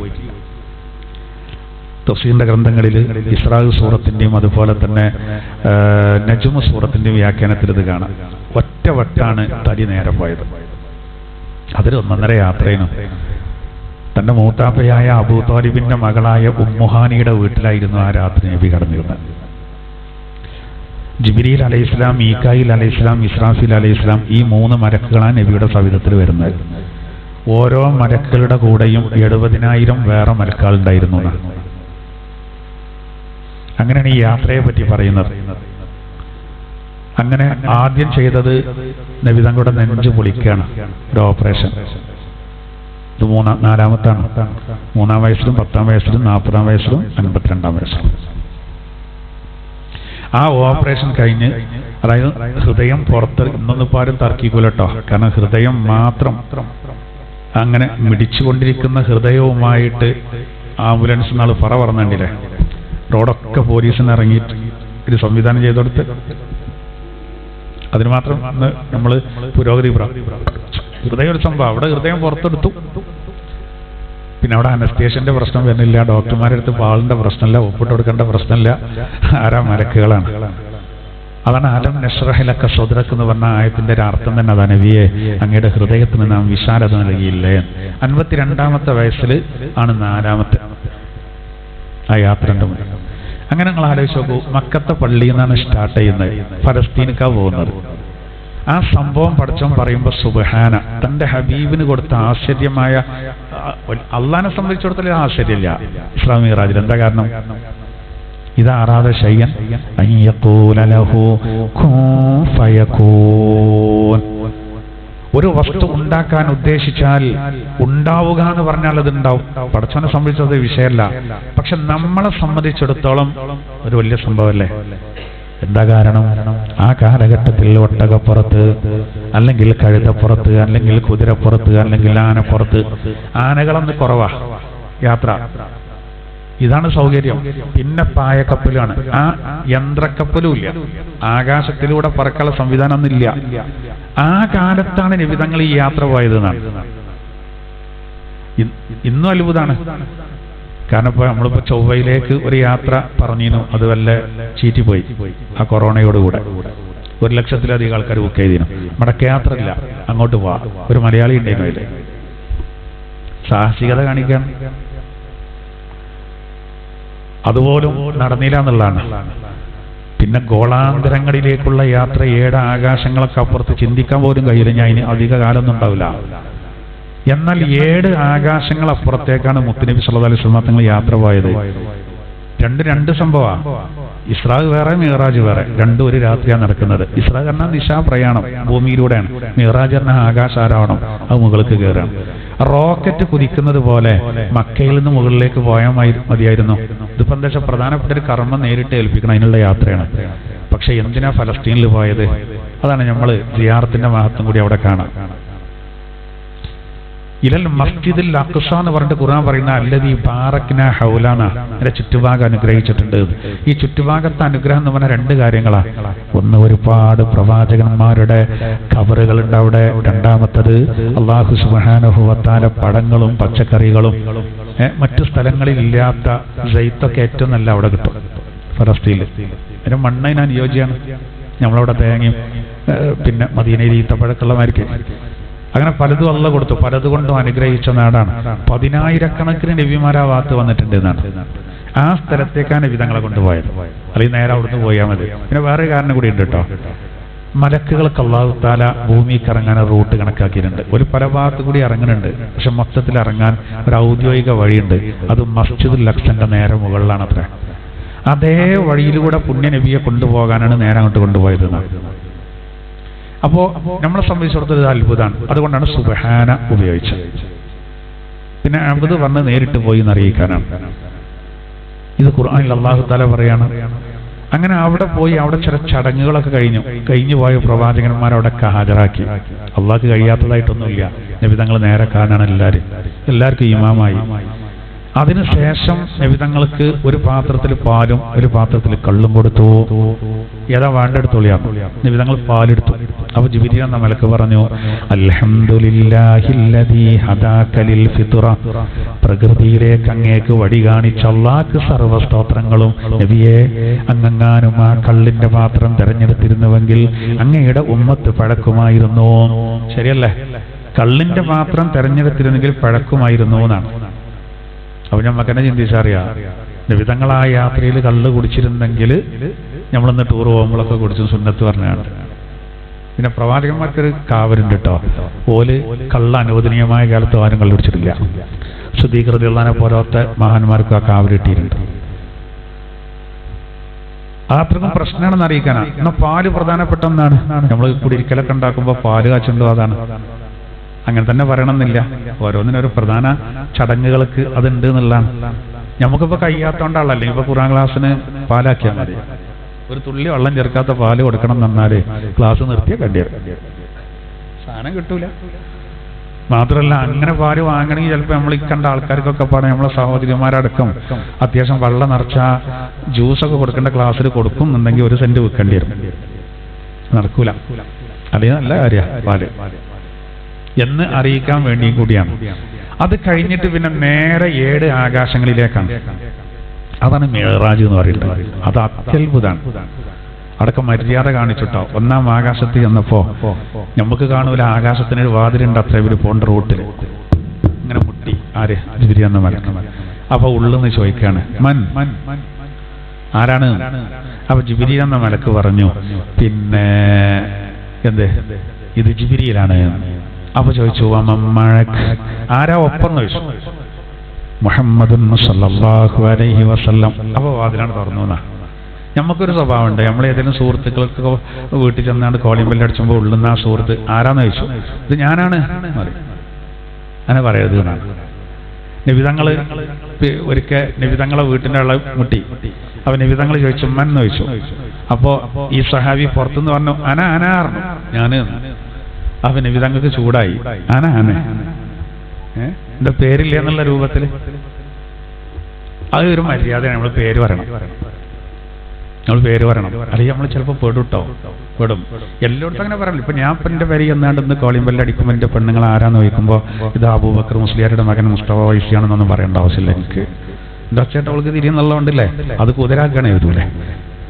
അത്ര നേരം കളയേണ്ട ആവശ്യമില്ല. എന്നാൽ അതേ സമയത്ത് അല്ലാതെ പെടും.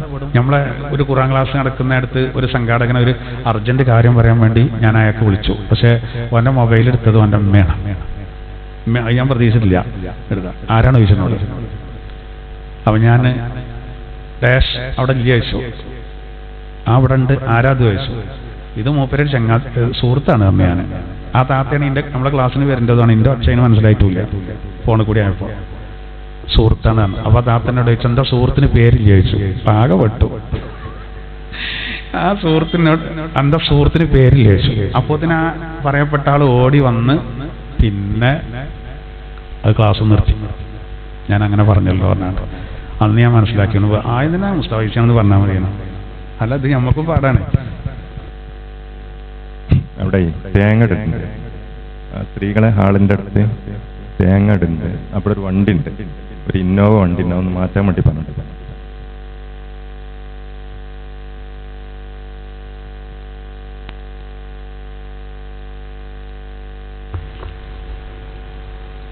അപ്പൊ എന്താ അറിയോ, വലിയൊരു മര്യാദയാണ് അതേത്. ഇതാ ഞാനാണ്. നമ്മൾ ശരിക്ക് കൃത്യം പറഞ്ഞാൽ മതി. എന്നാൽ പിന്നെ പ്രശ്നമില്ലല്ലോ. അല്ലെങ്കിൽ ചിലപ്പോൾ കേൾക്കാൻ പാടില്ലാത്തൊക്കെ ചിലപ്പോൾ കേൾക്കും. അങ്ങനെ പിന്നെ നമുക്ക് എന്നൊരു ടെൻഷനായി കാരണം ചിലപ്പോൾ ഒരു വിറ്റായിട്ട് പോകും. ചിലപ്പോൾ ചിലർക്കത് ഭയങ്കര പ്രയാസമായി കാരണം. അപ്പൊ ജിബ്രീൽ എന്ന മലക്കിന് എന്ത് പറഞ്ഞാൽ മതി? ആകാശലോകത്ത് അത്ര പരിചയമുള്ള മലക്ക് അനാന്ന് പറഞ്ഞില്ല. നബിതങ്ങൾ പറയാ ജിബ്രീൽ എന്ന് പറഞ്ഞു. ആരാ കൂടെ ഉള്ളത് ഒക്കെ അറിഞ്ഞിട്ട് വാതിലാണ് തുറന്നു. ആദം നബിയുടെ നേതൃത്വത്തിലാണ് 1-ാം ആകാശത്ത് സ്വീകരണം. പിന്നെ എല്ലായിടത്തും അങ്ങനെ തന്നെ. 2-ാം ആകാശത്ത് ചുമതല യഹ്യാ നബിക്കും ഈസാ നബിക്കും. മലക്കുകൾ പരകോടി മലക്കുകൾ വേറെ. 3-ാം ആകാശത്ത് മഹാനായ യൂസുഫ് നബി അലൈഹിസ്സലാം, 4-ൽ മഹാനായ ഇദ്രീസ് നബി അലൈഹിസ്സലാം, 5-ൽ മഹാനായ ഹാറൂൻ നബിയും, 6-ൽ മൂസാ നബിയും, 7-ൽ ഇബ്രാഹിം നബിയും. ഇപ്പൊ നമ്മൾ പറയുന്ന ഇബ്രാഹിം നബി ഉണ്ടല്ലോ 7-ലാ. ഇബ്രാഹിം നബിക്ക് അള്ളാഹു കൊടുത്ത വലിയൊരു മഹത്വം തന്നെ എന്താ? ആ 7-ാം ആകാശത്തെ ബൈത്തുൽ മഅമൂർ എന്ന് പറയുന്ന ഒരു കഴബുണ്ട്. അതിന്റെ ചുമരുമ ഇങ്ങനെ ചാരിക്കുന്നുണ്ട്. നബിതങ്ങൾ പറയണം നല്ല തൂവെള്ള താടി എന്റെ വല്യപ്പാക്ക് എനിക്കൊരു സമ്മാനം തന്നു ഉമ്മത്തിന്. എന്താ? ഉമ്മത്തിനോട് പറയണം ജനങ്ങളോട് എന്ത്? നാളെ സ്വർഗത്തിലേക്കുള്ളൊരു കൃഷി. ഇപ്പൊ കൃഷി ഇറക്കണം, സ്വർഗത്തിൽ കൊയ്യാം. ഏതാണത്? സുബ്ഹാനല്ലാഹി വൽഹംദുലില്ലാഹി വലാ ഇലാഹ ഇല്ലല്ലാഹു വല്ലാഹു അക്ബർ വലാ ഹൗല വലാ ഖുവത ഇല്ലാ ബില്ലാഹിൽ അലിയിൽ അളീം. അത് ചൊല്ലാനാണ് ഇബ്രാഹിം നബി പഠിപ്പിച്ചത്. നമ്മൾ ഗൾഫിലൊരു കമ്പനി ജോലി എടുക്കുകയാണ്, നമ്മൾ ആ കമ്പനിക്ക് പോവുകയാണ്. നമ്മളെ ഉറ്റ സുഹൃത്ത്, ആത്മാർത്ഥ സുഹൃത്ത് നമുക്ക് കാര്യങ്ങളൊക്കെ പറഞ്ഞുതരും. ഇന്നമാർക്ക് ശ്രദ്ധിച്ചുകൊണ്ട് മൂപ്പരവിടെ നേരത്തെ എത്തിയോണ്ട് നല്ല പരിചയം ഉണ്ടായതുകൊണ്ടാണ്. എന്നതുപോലെ ബർസഖിയായ ലോകത്തെത്തിയ ഇബ്രാഹിം നബി അലൈഹി ഇസ്ലാം വിജയിക്കാൻ നമുക്ക് കാര്യം പറഞ്ഞു തരികയാണ്. അതാണ് ആ ബൈത്തുൽ മഅ്മൂറിന്റെ തൊട്ട് താഴെ പരിശുദ്ധ കഅബ ശരീഫ് തവാഫ് ചെയ്യുമ്പോൾ ലോക മുസ്ലിമീങ്ങൾ ഏറ്റവും കൂടുതൽ ചൊല്ലുന്ന ദിക്ർ അതാണ്. നമ്മൾ പോയി നോക്കി, അമേരിക്കക്കാരനും അങ്ങനെ തന്നെ ചെല്ല. ശൈലിക്കൊരു വ്യത്യാസം ഉണ്ടാവും. ചിലപ്പോൾ ഇംഗ്ലീഷിലേക്കാരെ എഴുതിയിരിക്കാം, പേപ്പറിലൊക്കെ വായിക്കേക്കാരം. ഇവരത്ര ഉൾക്കൊള്ളും. എന്നാലും ഒരു വായിക്കും സുബ്ഹാനല്ലാഹി അറിയാം. അതിൽ എച്ചിയായിട്ട് കണ്ട എഴുതിയാണ്. അവിടെ ഹാന്ന വായിക്കണ്ടേ, സുബ്ഹാനാണ്, ഹ ആണ്, ഹ അല്ല. ചോലിക്ക് അത്ര ഇതുള്ളൂ. എന്നാലും എല്ലാവരും ചെല്ലുന്ന ഏതാ ഇതിക്കറ. വലിയൊരു സംഭവമാണത്. അങ്ങനെ നോക്കൂ, കുറേ അത്ഭുതങ്ങൾ. 7 ആകാശത്തും ഒരുപാട് അത്ഭുതങ്ങൾ. അതിൽ 4 അരുവി കണ്ടു. ആ അരുവിന്റെ ഉത്ഭവം കണ്ടു. അത് ബിസ്മില്ലാഹിർ റഹ്മാനിർ റഹീം എന്നതിൽ നിന്നാണ്. ജിബ്രീൽ എന്ന മലക്കിനോട് ചോദിച്ചു, ആ അരുവിന്ന് കുടിക്കാൻ എന്താ വേണ്ടത്? അതിനെന്താ വേണ്ടത്? ബിസ്മിയോട് നല്ല ബന്ധം വേണം. ഓൽക്കുള്ളതാണത്. ദാറുൻ നൂർ എന്ന് പറഞ്ഞൊരു ഭവനം കണ്ടു. അത് തിന്നുമ്പോഴും കുടിക്കുമ്പോഴൊക്കെ ബിസ്മി പതിവാക്കുന്നവർക്കാണ് അത് വേറെ ഒരു പ്രകാശ ഭവനം.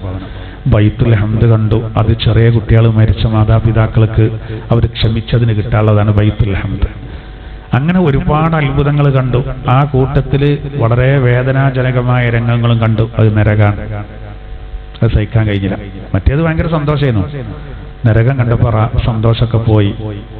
സമ്പന്നരും സ്ത്രീകളുമാണ് കൂടുതൽ കണ്ടത്. സക്കാത്ത് കൊടുക്കാത്തവരാണ് സമ്പന്നർ. ഔറത്ത് മറക്കാത്തവരും ഭർത്താക്കന്മാരോട് പിന്നെ നന്ദികേട് കാട്ടിയവരുമാണ് സ്ത്രീകൾ എന്നാണ്. അപ്പൊ സ്വഹാബത്ത് ചോദിച്ച നബിയെ, ഈ ഭർത്താവിനോട് ഇങ്ങനെ നന്ദികേട് കാണിക്കാൻ എന്താ വെച്ചു? അപ്പൊ നബി തങ്ങൾ പറഞ്ഞത്, താങ്കൾ താങ്കളുടെ ഭാര്യക്ക് 100 നന്മ ചെയ്തു, 99 ശരിയായി, 1 മാത്രം കഴിച്ചാല് ഓള് പറയും നിങ്ങൾ ചെയ്യേണ്ടതൊക്കെ ഇങ്ങനെ തന്നെയാണ്. നമ്മൾ മനസ്സിലാക്കേണ്ട ഒരു കാര്യമാണത്. ഒരു മാക്സി കൊണ്ടേ കൊടുത്താൽ ഓള് പറയുന്നത് ഇതൊന്നും ഇപ്പം ഇല്ല, ഇതൊക്കെ മോഡൽ പറ്റ പോയിട്ടുണ്ട്, ഇനി ഏതായാലും നിങ്ങൾ കൊടുന്നതല്ലേ എഴുതിയിടുകയാണ്, നിങ്ങൾ ഹൈദർസാഖാന്റെ പെണ്ണുങ്ങളെ മാക്സി ഒന്ന് കാണണം. മൂപ്പർക്ക് എങ്ങനെ? മൂപ്പർക്ക് അതൊക്കെ എടുക്കാൻ അറിയാം, നിങ്ങൾക്ക് പണ്ടേ അതറിയില്ല എന്നൊക്കെ പറയും. അങ്ങനെ ഇവളതിട്ടു, അലക്കിക്കാണ്ട് പുറത്ത് തോരട്ടു. ഞാൻ ഹൈദർസാഖാന്റെ പെണ്ണുങ്ങൾ പറയേണ്ടത് എന്താണ്? അബൂബക്കറാക്കാന്റെ പെണ്ണുങ്ങൾ കൊടുന്ന മാക്സി ഇവിടെ നിന്നു, അതിന്റെ ചൊറുക്കോ നിങ്ങൾ കൊടുന്നൊരു സാധനമുള്ളത്, എന്തോ ഒരു പ്രശ്നം അങ്ങോട്ടും ഇങ്ങോട്ടും നഷ്ടം. ഞാൻ 2 ഉദാഹരണം പേര് ഇപ്പോൾ തൊള്ളി വന്ന് പറഞ്ഞാട്ടോ. ആരൊക്കെ പേര് നമുക്കറിയാം. അതല്ലേ നമ്മൾ പേരുകളൊക്കെ ഉണ്ട്, അതൊന്നും കരുതണ്ട. ഞാൻ വെറുതെ ആണ് പറഞ്ഞതാണ്, ഒരു ഉദാഹരണം പറഞ്ഞാണ്. ഇങ്ങനെ ഒരു അക്കര പച്ച ഉണ്ടാവും, ചിലപ്പോൾ നരകാണ് കിട്ടും. നേരെ തിരിച്ചുകൊണ്ട് കിട്ടും. അതിന് വിധങ്ങൾ അതിൽ പറഞ്ഞതാണ്. ഇനി നമ്മളും ശ്രദ്ധിക്കണം.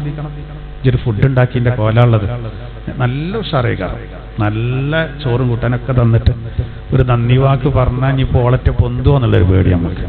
അല്ല, നമ്മൾ അഭിനന്ദ പറയാൻ മടി പറയണം. നമ്മള് നല്ല ഉഷാറായിട്ടുണ്ട് അൽഹംദുലില്ലാ. ഹോട്ടലിൽ പോയിക്കാണ്ട് എവിടെയോ കിടക്കേണ്ട ഒരാൾക്ക് ടിപ്പും കൊടുത്തു പോരുകയാണ്. 20 റുപ്യ 10 റുപ്യ കൊടുത്തിട്ട് ഉഷാറായിട്ടില്ലെങ്കിലും ആ പൊറോട്ടൊന്ന് കണ്ടേ, അത് കൊടുക്കണ്ടെന്നല്ല, അത് കൊടുക്കണം. അതൊരു സന്തോഷാണ്. എന്നാ പെണ്ണ് ടിപ്പൊന്നും കൊടുക്കണ്ട, അത് നല്ല വാക്കേലും അല്ലേ, നല്ല ഉഷാറേടി അൽഹംദുലില്ലാ. കുറച്ചൊക്കെ കമ്മി ഉണ്ടെങ്കിൽ പോലും നമ്മൾ അങ്ങനെ പറയുമ്പോഴല്ലേ പിന്നെ ഓൽക്ക് ഉണ്ടാക്കി തരാൻ ഒരു ആഗ്രഹം ഉണ്ടാകുക. എത്തുണ്ടാക്കി കൊടുത്തിട്ടും കാര്യമില്ല ആ മനുഷ്യന് എന്ന് പറയേണ്ട ഒരു അവസ്ഥ ഉണ്ടാകരുത്. അത് മോശമാണ്. അപ്പൊ നരകവും കണ്ടു, സ്വർഗവും കണ്ടു, ഒക്കെ കണ്ടു. പിന്നെ ഒരു പ്രധാന കേന്ദ്രത്തിലെത്തുമ്പോൾ ജിബ്രീൽ എന്ന മലക്ക് പറയുകയാണ്, നിങ്ങൾ ഒറ്റക്ക് പോകണം, ധൈര്യമായിട്ട് പോയിക്കോളി. دعني تقدم يا حبيبي لا تخف أبشر تناجي ربك القيوم صلوا عليه وسلموا تسليما. ഉമർകാലിയ പാണ്ഡങ്ങൾ ധൈര്യമായിട്ട് പോയിക്കോളൂ, പേടിക്കണ്ട എന്ന് പറഞ്ഞിട്ട് പിന്നെ നബി തങ്ങൾ ഒറ്റക്ക പോകുന്നു. ഗൈഡില്ല, വഴികാട്ടില്ല, ഒറ്റക്ക് പോവാണ്. 70ഓളം പ്രധാനപ്പെട്ട മേഖലകൾ വിട്ടുകടന്നു. പല അത്ഭുതങ്ങളും കാണുകയാണ്. വല്ലാത്തൊരു സൗഭാഗ്യം. അങ്ങനെ അള്ളാനായിട്ട് നേരെ കണ്ടു, നേരെ കാണാണ്. പിന്നെ അവിടെ നമുക്ക് ഗവേഷണം ചെയ്യാൻ പറ്റില്ല. അത് എങ്ങനെ നബി പറഞ്ഞ അങ്ങനെ അംഗീകരിക്കാം. എന്റെ റബ്ബിനെ ഹൃദയം കൊണ്ടും കണ്ണുകൊണ്ടും ഞാൻ കണ്ടു. കണ്ടപ്പോ ആദ്യം പറഞ്ഞെന്താ? അത്തഹിയാത്തുൽ മുബാറകാത്തു സ്വലവാത്തു ത്വയ്യിബാത്തു ലില്ലാഹ്. ഇതാണ് നബി തങ്ങൾ ആദ്യം പറഞ്ഞത്. അതിന്റെ അർത്ഥം അത്തഹിയാത്തു, സർവ്വ കാണിക്കകളും. നമ്മൾ കാണിക്കർപ്പിക്കാറില്ല. വൽ മുബാറകാത്തു എല്ലാ ഗുണവർദ്ധക കാര്യങ്ങളും, അസ്സലവാത്തു എല്ലാ നിസ്കാരങ്ങളും. ആ നിസ്കാരം ഉണ്ടോ? 2 റക്അത്ത് ഉണ്ടല്ലോ, 5 വക്ത് ഇല്ലാത്തുള്ളൂ. എല്ലാ നിസ്കാരങ്ങളും, വത്വയ്യിബാത്തു എല്ലാ നന്മകളും സുഹൃതങ്ങളും ലില്ലാഹ് അല്ലാഹ്ക്കാണ്. ഇതിന് മൊഴിഞ്ഞപ്പോൾ അള്ളാഹു നേരെ നബിയോട് പറഞ്ഞാണ് എന്ത്? അസ്സലാമു അലൈക അയ്യുഹൻ നബിയു വറഹ്മത്തുള്ളാഹി വബറകാതുഹു. ഓ നബിയെ, അങ്ങയുടെ മേലിൽ അള്ളാഹുവിന്റെ രക്ഷയും സമാധാനവും എല്ലാം റഹ്മത്തും അങ്ങ് ബർക്കത്തും ലഭിക്കട്ടെ. അപ്പൊ നബി തങ്ങൾ ചിന്തിച്ചത് എന്റെ കാര്യം ഓക്കെ ആയി, അത് മാത്രം പോരാ, ഉമ്മത്തിന്റെ കാര്യം ഓർത്തു. അതാ നബി തിരിച്ചു പറഞ്ഞത്, അസ്സലാമു അലൈനാ വഅലാ ഇബാദില്ലാഹി സ്വാലിഹീൻ. ആ രക്ഷ ഉണ്ടല്ലോ, സമാധാനം, അത് മുഴുവൻ സ്വാലിഹീങ്ങൾക്കും കിട്ടണം. അപ്പൊ ആകാശ ലോകത്തെ പരകോടി മലക്കുകളെ കൊണ്ട് റബ്ബ് പറയിപ്പിച്ചതാണ് ഏത്? അശ്ഹദു അല്ലാ ഇലാഹ ഇല്ലല്ലാഹ് വ അശ്ഹദു അന്ന മുഹമ്മദർ റസൂലുള്ളാഹ്. ഇതാണ് തഹിയ്യാത്ത് അറിയുന്നത്. ഇതാണ് നിർബന്ധമായ അത്തഹിയ്യാത്ത്. ഇനി സ്വലാത്താണ്, പിന്നെ ദുആ ആണ്. ഇതാണിപ്പോ, ഇത് അന്ന് നടന്നൊരു സംഭാഷണ. അതിനെപ്പറ്റി ഉമർ ഖാദി ഇങ്ങനെ പാടുന്നുണ്ട്. ബിബിസാത്തി ഖുദുസില്ലാഹി ലമ്മാ അൻവസൽ ഹയ്യാഹു ലില്ലാഹി തഹിയ്യാത്തുൽ ഫുളൽ വമുബാറകാതും വസ്സലാക മാ നുഖിൽ ഫിസ്സിറത്തിൽ ഹലബി ഹകാത തമീമാ സല്ലു അലൈഹി വസല്ലിമു തസ്ലീമാ. അപ്പോൾ അള്ളാഹുനോട് പറഞ്ഞത് മറുപടി പറഞ്ഞ ഈ സംഭവം അത്തഹിയ്യാത്തൊക്കെ അത് പിന്നെ സീറത്തുൽ ഹലബി എന്ന് പറഞ്ഞ ചരിത്ര ഗ്രന്ഥത്തിലുണ്ട് എന്നാണ് പറയുന്നത്. അപ്പോൾ ഞാൻ പറയുന്നത് എന്താ വെച്ചാൽ, ആ സംഭാഷണം അള്ളാഹു 2 കാര്യങ്ങൾ സമ്മാന നബി കൊടുത്തു. ഒന്ന് വാക്കാൽ, അതെന്താ അറിയോ? അങ്ങയുടെ ഉമ്മത്ത് തൗബ ചെയ്താല്, ഇസ്തിഗ്ഫാർ ചൊല്ലിയാല് ഞാൻ അവരെ ദോഷം പുറത്തു കൊടുക്കുന്നുള്ള സന്തോഷം അത് അറിയിക്കണം. നമുക്ക് വലിയൊരു ഭാഗ്യമാണത്. ഒന്ന്. രണ്ടാമത്തെ നിസ്കാരമാണ്. അതൊക്കെ നമുക്ക് എല്ലാവർക്കും അറിയുന്നതാണ്. 50 വക്ത് നിസ്കാരം കൊടുത്തതും അതൊരു പരീക്ഷണമാണ്. മുത്തനബി കൂടുതലൊന്നും ആലോചിച്ചില്ല. ആ വിനയം കാണിച്ചു, മര്യാദ കാണിച്ചു, അതേറ്റും പോന്നു. 6-ാം ആകാശത്ത് വെച്ച് മൂസാ നബിനെ വീണ്ടും കാണാണ്. മൂസാ നബി ചോദിക്കാണ്, അതൊരു നിമിത്താണ്. അള്ളാഹു അങ്ങനെ ഒരു സംവിധാനം ഒരുക്കിയതാണ്. അതെന്തിനാ? ഇപ്പൊ നമ്മളിപ്പോ നോക്കുങ്ങളിപ്പോ നമ്മളെ ഇതില് പിന്നെ ഇവര് കയറി, ആര്? ടാക്സിന്റെ ഉദ്യോഗസ്ഥന്മാര് കയറി, ഓലൊക്കെ പാടെ കണക്കൂട്ടി കണ്ട് 1 കോടിന് ഇട്ടു ഫൈന്. 1 കോടി, പടച്ചന 1 കോടിയാണ്. അത് നമ്മൾ എന്ത് ചെയ്തു? ചില ഇടപെടലുകൾ നടത്തി. ആ ഇടപെടലുകൾ നടത്തിയപ്പോൾ അത് ഇടപെടൽ നടന്നപ്പോൾ അതെന്തായി? 10,000 ചുരുങ്ങി. 10,000 റുപ്യ, വെറും 10,000. അപ്പോഴൊരു സന്തോഷത്രേ കാരണം. നേരെ മറിച്ച് 1 കോടി എഴുതാതെ പെട്ടെന്ന് തന്നെ വന്നിട്ട് ഒരു 10,000 എഴുതിയാൽ ഇനി നമ്മളത് ചുരുക്കാനാ നോക്കുക. മറ്റേത് ആ കോടി 10,000 നമുക്ക് വല്ലാത്തൊരു സന്തോഷമായി കാരണം, അല്ലേ? വല്ലാത്തൊരു സന്തോഷമാണ്. 1 ലക്ഷം റുപ്യ ഒരു ഓപ്പറേഷന് വേണ്ടിയിരുന്ന എഴുതി പോയതാ. ഡോക്ടർ പരിശോധിച്ചിട്ട് ഇതിനതിൻ്റെ ആവശ്യമില്ല, നിങ്ങൾ ഈ മരുന്ന് ചൊളിയായിരുന്നു, 1,000 റുപ്യൻ്റെ മരുന്ന്. അപ്പോഴൊരു സന്തോഷം അത്ര. എന്നമാർക്ക് ആദ്യം നമുക്കൊരു വലിയ റിസ്ക് തന്ന 50 വക്ത് പറഞ്ഞാൽ നിങ്ങൾ ആലോചിച്ച് നോക്കി, ഒരു ദിവസം 50 വക്ത് ഉണ്ടായാൽ ഈ അരമണിക്കൂർ ഇടവിട്ട് വേണ്ടി വരുന്നത്, അല്ലേ? അപ്പോൾ കുറച്ച് വിശ്വാസമുള്ള ആളാണെങ്കിൽ ആകെ എന്താ നടക്കുക? നിസ്കാരം തന്നെ നടക്കുള്ളൂ. കാരണം ഇത് ഒന്നുകൊടുത്ത് ലെവലായി നിസ്കരിച്ച മുതൽ അടുത്ത വാങ്ങ് കൊടുത്തു. പിന്നെ 60മാർക്ക് കാരണം പള്ളിക്ക് 3 മാതിരിമാരൊക്കെ വേണ്ടി വരും, പണി കൊടുക്കും. കാരണം എന്താ? അറ്റാക്ക് വരില്ല. 50 വാങ്ങൊക്കെ പാടെ കൊടുത്തിട്ടേ ആലോചിച്ചു നോക്കൂ, അല്ലേ? അപ്പോ ആ 50 നബിതങ്ങൾ 9 വട്ടം നടന്നിട്ട് 5 ആക്കുമ്പോ അത് എണ്ണത്തിലേ ചുരുങ്ങിയിട്ടുള്ളൂ, വണ്ണത്തിലേ ചുരുങ്ങിയിട്ടില്ല. അതായത് ഒരു നിസ്കാരം നമ്മൾ ഒഴിവാക്കിയാൽ അതിനുള്ള കുറ്റത്രയങ്ങൾ, കുറ്റം കാരണം, ശിക്ഷ കാരണം 10,000 വർഷത്തിന്റെ നീളം അന്നത്തെ ഒറ്റ ദിവസത്തിന് തോന്നുന്ന. അതാണ് മഅരിജ് സൂറത്തിൽ പറയുന്ന ഫീ യൗമിൻ കാന മിഖ്ദാറുഹു 50 അൽഫ സന. 50,000 വർഷത്തിന്റെ ദൈർഘ്യം തോന്നും ഖിയാമത്ത് നാൾ ഒറ്റ ദിവസത്തിന്. ഇന്നത്തെ 50,000 കൊല്ലത്തിന്റെ നീളം അന്നത്തെ ഒറ്റ ദിവസത്തിന്. അതാർക്കാണ്? 5 നേരത്തെ നിസ്കാരം ഒഴിവാക്കി വെക്കണം. അതായത് 50 വക്ത് കൂട്ടണം, 1 വക്തിന് 1000 പഠിച്ചോ കണക്കാക്കി, 1000 കൊല്ലത്ത്. ഇപ്പൊ നമുക്ക് 5 വക്തായതുകൊണ്ട് 10,000 കൂട്ടിയാൽ മതി. അത്രക്കും പ്രശ്നമാണെന്നാണ്. അതുകൊണ്ട് ഞാൻ പറയാണ്, നോക്കി ഈ റജബ് ഇപ്പൊ നമ്മള് ഒരു വാർഷികമാണല്ലോ, അതുകൊണ്ട് നിസ്കാരത്തിന്റെ കാര്യത്തിൽ ഇപ്പൊ നമ്മളെല്ലാവരും നിസ്കരിക്കുന്നവരാ. ഞാൻ പറഞ്ഞ എല്ലാ ക്ലാസ്സിലും ഞാനും കൂടി തീരുമാനിച്ചിട്ടുണ്ട് എന്ന് പറഞ്ഞാൽ എന്താ അറിയോ, ഞങ്ങൾക്കും കൂടി ആ സന്ദേശം ഇട്ടേരാണ്. ഒരു ജാഗ്രത. നമ്മളിപ്പോ എല്ലാവരും നിസ്കരിക്കുന്നവർ തന്നെയാണ്, കളാക്കാത്തവരുമാണ്. അപൂർവം ചിലർ ചിലപ്പോൾ കളാക്കുന്നവരുണ്ടാവും. സാഹചര്യം അങ്ങനെയാണ്, പറ്റാത്തതുകൊണ്ടാണ്. അതുണ്ടായത്. ഞാൻ പറയുന്നത് എന്താ അറിയോ, അതല്ല ഞാൻ പറയേണ്ടത്. ഇൻഷാ അല്ലാഹ് അള്ളാഹു അനുഗ്രഹിക്കുകയാണെങ്കിൽ 2026 വരുമ്പോൾ അതിൽ നമുക്ക് പിന്നെ പരിശുദ്ധമായ റജബ് വരുമ്പോൾ അടുത്ത കൊല്ലം ആയുസുണ്ടെങ്കിൽ ഈ ഒരു കൊല്ലത്തിന്റെ ഇടയിൽ ഇന്ന് നമ്മൾ ഉറപ്പിക്കുക, ചാർജ് ചെയ്യാണ്. അടുത്ത കൊല്ലം പിന്നെ നമുക്ക് പുതുക്കാം. ആയുസുണ്ടെങ്കിൽ. എന്താ അറിയോ ഞാൻ പറയേണ്ടത് എൻ്റെ സഹോദരങ്ങളോട് സഹോദരിമാരോട്, ഇതാ നാളെപ്പോ അതിൻ്റെ ഒരു വാർഷിക ദിനമാണല്ലോ, നമ്മളൊരു സ്റ്റാർട്ടിങ് ആകട്ടെ. എന്താ വെച്ചാൽ നമ്മളിപ്പോൾ നിസ്കാരമൊക്കെ എല്ലാവരും നിർവഹിക്കുന്നുണ്ടെങ്കിലും നമ്മളിങ്ങനെ അവനാൻ്റെ നിസ്കാരത്തിലേക്ക് നമ്മളിങ്ങനെ ചിന്തിച്ചാൽ മതി. എനിക്കിപ്പോൾ എത്രമാത്രം ആത്മാർത്ഥമുണ്ട്. പ്രത്യേകിച്ച് ഒറ്റയ്ക്ക് നിസ്കരിക്കുകയാണെങ്കിലും ജമാഅത്തായിട്ട് നിസ്കരിക്കുകയാണെങ്കിലും വീട്ടിൽ നിന്നാണെങ്കിലും പള്ളിയിൽ നിന്നാണെങ്കിലും ഒക്കെ ഉള്ള ആ വ്യത്യാസം ഇങ്ങനെ ആലോചിച്ച് നോക്കി. ഇരുട്ടത്താണെങ്കിലും വെളിച്ചത്താണെങ്കിലും ഒക്കെ ആളുകൾ കാണുമ്പോഴും കാണാത്തപ്പോഴൊക്കെ. അപ്പോൾ നമ്മൾ തീരുമാനിക്കേണ്ട എന്താ അറിയോ, നമ്മൾ 5 വക്ത് നിസ്കാരം നമ്മൾ നിർവഹിക്കുമ്പോൾ ഒരിക്കലും വജ്ജത്ത് ഒഴിവാക്കരുത്. ഒരു നിസ്കാരത്തിൽ എനിക്ക് വജ്ജത്ത് ഒഴിവാകൂല എന്നുള്ള ഒരു എന്താ മസ്ബൂക്കാവുമ്പോൾ കേട്ടോ, മസ്ബൂക്കാവുമ്പോൾ അത് നമ്മൾക്ക് ഒഴിവാകാം, പ്രശ്നമില്ല. കാരണം അവിടെ നമ്മൾ വജ്ജത്ത് കൽപ്പിക്കപ്പെട്ടിട്ടില്ല. വജ്ജത്ത് ഓതാ ഇമാമിനോട് കൂടെ കിട്ടുന്നുണ്ടെങ്കിൽ കുഴപ്പമില്ല, ഫാത്തിഹ ഓതാൻ ടൈം കിട്ടണം നൃത്തത്തിൽ, ഇല്ലെങ്കിൽ പിന്നെ അവിടെ വജ്ജത്ത് ഓതാൻ നിൽക്കണം. ഇല്ലെങ്കിൽ നമ്മൾ വജ്ജത്തു അതൊരു സുന്നത്താണ്, ഹൈആത്ത് സുന്നത്താണ്, കനം കുറവാണെന്നൊന്നും കരുതണ്ട. ഹൈആത്ത് സുന്നത്ത് നമ്മൾ ശരിക്ക് അത് കൂടി എടുക്കണമല്ലോ. ബാക്കിയുള്ളടത്തൊക്കെ ഈ ശബ്ദം ഉണ്ടല്ലോ. ഇപ്പോൾ കഴിഞ്ഞ ആഴ്ച തക്കാരത്തിന് ചെന്നപ്പോൾ കയ്യ കണ്ടോടത്തുണ്ട് ഒരു നല്ല ചൊറുക്കുള്ളൊരു പാത്രത്തിൽ കടിച്ചാപർച്ചയൊക്കെ വെച്ചിട്ടുണ്ട്. നമ്മൾ പണ്ട് കണ്ട സാധനമാണ് ആ സാധനം, കടിച്ചാപർച്ച. അങ്ങനത്തെ നമ്മൾ മുമ്പ് കണ്ട കുറേ മിഠായികളുണ്ടല്ലോ, അത് എല്ലാ ഐറ്റംസും ഇങ്ങനെ വെച്ചിരിക്കുക. ഭയങ്കര പുതുമ്പ കൊണ്ട് എനിക്ക്. അപ്പോൾ ഞാൻ ചോദിച്ചപ്പോൾ എന്നോട് പറഞ്ഞു, ഉസ്താദൊക്കെ പോയത് തിരിച്ചു വരാൻ, ഇപ്പം അതാണ് ട്രെൻഡ്. ആരൊക്കെ പല്ലയിമ പോകുന്നു അറിയില്ല കേട്ടോ, അപ്പോൾ പരിചയം ഉണ്ടാവില്ല. അത് ഒറ്റ കടി അടിച്ചാലേ, പണ്ട് നമ്മൾ സ്കൂളിൽ പോകുമ്പോൾ ആകെ കടിച്ചു പറിച്ചാനേ ഉണ്ടാവുള്ളൂ. അപ്പോൾ ഇത് അങ്ങനെ പല്ല് കുത്താനുള്ള വരെ വെക്കുന്നുണ്ടല്ലോ, എല്ലാം നമ്മൾ റെഡിയാക്കുന്നുണ്ടല്ലോ.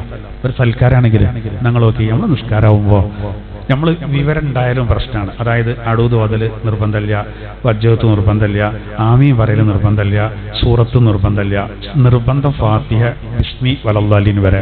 അപ്പോൾ വളവന്മാരാകാണ് നേരല്ല അന്നാണ്ടത് മാത്രം എടുത്തു പോകാൻ. ആദ്യത്തെ അത്തഹിയാത്ത് ഒഴിവാക്കിയതുകൊണ്ട് നിസ്കാരത്തിന് കുഴപ്പമൊന്നുമില്ല, അന്നാണ്ട് നേരമില്ലാത്തതുകൊണ്ട് വണ്ടി അവിടെ നിർത്താതെ പോവുകയാണ്. ആദ്യത്തെ അത്തഹിയാത്ത് ഒഴിവാക്കി പോവുക വെച്ച് തോന്നുന്ന ചിലർക്ക് വിവരം കുറച്ച് കമ്മിയാകാന്നല്ലേ, എന്നാൽ പിന്നെ എന്താ എടുക്കുമല്ലോ. എങ്ങനെ നമ്മൾ കഴിച്ചില്ലാക ഒരു കടമ നിർവഹിക്കല്. അറബിയാക്കണ്ട അങ്ങനെ ഒരു സ്വഭാവം, ആണ്ട് വന്നുകാണ്ട് കുമ്പിട്ട് കാണാൻ പോകല്, സലാസലാറിനാണ്. അങ്ങനല്ല, അതിന് അതിൻ്റെതായ രീതിയുണ്ട്. അപ്പോൾ ഞാൻ പറഞ്ഞത് അത് വജ്ജത്ത് ആ സൂറത്ത്, ഫാത്തിഹ സൂറത്ത്, അതിൻ്റെ എല്ലാ കാര്യങ്ങളും അങ്ങനെ. ഈ പിന്നെ സുജൂദ് റുക്കൂഅ് ഇടയിൽ ഇരുത്തണ്ടല്ലോ, അവിടെയൊക്കെ പലരും കൃത്യമായിട്ട് ചെല്ലണില്ല. തുമരീനത്ത് കിട്ടിയ നിർബന്ധം വീടി ചൊല്ലലും കൂടി ആയ വളരെ നന്നായല്ലോ. അപ്പോൾ അതൊക്കെ അതിൻ്റെതായ രീതിയിൽ നമുക്ക് മനസ്സിന് ഒരു കൊല്ലം ഒരാഴ്ച അങ്ങനെ പോയാൽ തന്നെ ശീലൈകോളും. അതിനൊരു പ്രതിജ്ഞയാണ് ഇപ്പോൾ നമ്മൾ എന്ത് ചെയ്യേണ്ടത്, എടുക്കേണ്ടത്. അത് നമ്മളെല്ലാവരും ശ്രദ്ധിക്കുക. അള്ളാഹു താല നമുക്ക് തൗഫീക്ക് നൽകുമാറാവട്ടെ. അള്ളാഹു താല ഖുർആനിൽ ഒരുപാട് ആയത്തുകൾ ഇത്തരം വിഷയങ്ങൾ പറയുന്നുണ്ട്. ഞാൻ ആ ഭാഗം അവസാനിപ്പിക്കുക. ഒരൊറ്റ ആയത്ത് കൂടിയുണ്ട്, നേരം കഴിഞ്ഞു. നോക്കൂ, അപ്പൊ ഇത് നമ്മൾ ഇബ്രാഹിം നബിക്ക് അദ്ദേഹത്തിന്റെ ജനതക്കെതിരെ നൽകിയ തെളിവാണ്. എന്നിട്ട് പറയും, നോക്കൂ, നാം ഉദ്ദേശിച്ചവർക്ക് ഒട്ടേറെ പദവികൾ കൊടുത്ത് നാം ഉയർത്തും. നിങ്ങൾ അസൂയപ്പെട്ടിട്ട് കാര്യമില്ല, ഇബ്രാഹിം നബിനെ നമ്മൾ ഉയർത്തിയിട്ടുണ്ടെന്നാ പറയുന്നത്. ഇന്ന റബ്ബക ഹകീമുൻ അലീം, തീർച്ചയായിട്ടും നിന്റെ രക്ഷിതാവ് അഗാധജ്ഞാനിയും തത്വജ്ഞാനിയും അതുപോലെ തന്നെ യുക്തിമാനും അറിവാളനുമാകുന്നു. ഹക്കീം പറഞ്ഞാൽ യുക്തിമാന്, അലീം പറഞ്ഞാൽ അറിവുള്ളവന്. അലീമിനേക്കാൾ കുറച്ചും കൂടി മുകളിൽ നിൽക്കും ഹക്കീം എന്ന് പറയുമ്പോൾ. അപ്പോൾ ഇബ്രാഹിം നബിയെ പറ്റി, ഇബ്രാഹിം നബിക്ക് അള്ളാഹു തആല ഒരുപാട് പദവി അള്ളാഹു ഉദ്ദേശിച്ചവർക്ക് കൊടുക്കും. ഖുർആൻ തന്നെ വേറെ ആയത്തിൽ പറയുന്നത്, ഇന്ന ഇബ്രാഹീമ ലഹലീമുൻ അവ്വാഹും മുനീബ്. ഓത് സൂറത്തിൽ പറയുന്നുണ്ട്, ഇബ്രാഹിം നബി അലൈഹിസ്സലാത്തു വസ്സലാം വലിയ സഹിഷ്ണുവായിരുന്നു, അള്ളാഹുവിലേക്ക് കേരിച്ചു മടങ്ങുന്ന ആളായിരുന്നു. വേറെ ആയത്തിൽ പറയുന്നുണ്ട്, വലഖദ് ആതൈനാ ഇബ്രാഹീമ റുശ്ദഹു മിൻ ഖബൽ വകുന്നാ ബിഹി ആലിമീൻ. ഇബ്രാഹിം നബിക്ക് നേരത്തെ തന്നെ നമ്മൾ സന്മാർഗ ബോധനം നൽകി. അദ്ദേഹത്തെ പറ്റി നല്ല അറിവുള്ള ആളാണ് ഞാൻ.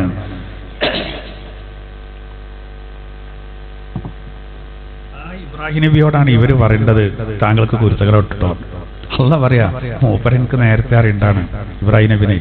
അദ്ദേഹത്തിന് ഞാൻ സന്മാർഗ ബോധനം നേരത്തെ തന്നെ നൽകിയെന്നാണ്. എന്താ അറിയോ, അദ്ദേഹം ജീവിക്കുന്ന കാലത്ത് വാപ്പ പോലും വിഗ്രഹത്തിനെ ആരാധിക്കുമ്പോ പ്രവാചകനാകുന്നതിന് മുമ്പ് തന്നെ പഠിച്ചാൻ കാത്തൂന്ന് മാത്രമല്ല, ചെറിയ കുട്ടിയായിരുന്ന കാലത്ത് തന്നെ ആ പൊട്ടത്തരം ബോധ്യപ്പെടുത്തി. വാപ്പ ആദർ വിഗ്രഹത്തെ കൊടുത്തു. ആരെടുത്ത്? മഹാനായ ഇബ്രാഹിം നബി. ചെറിയ കുട്ടിയാണ്. ഇത് അങ്ങാടി പോയിക്കൊണ്ട് വിറ്റളാർന്നു. വരും പറഞ്ഞെടുത്തു. ഇബ്രാഹിം നബി ഇതേറ്റും പോയി കണ്ട് എന്ത് ചെയ്തു? നിങ്ങൾ അങ്ങാടി പോയി കണ്ട് ഇത് തലകുത്തനെ നിർത്തി.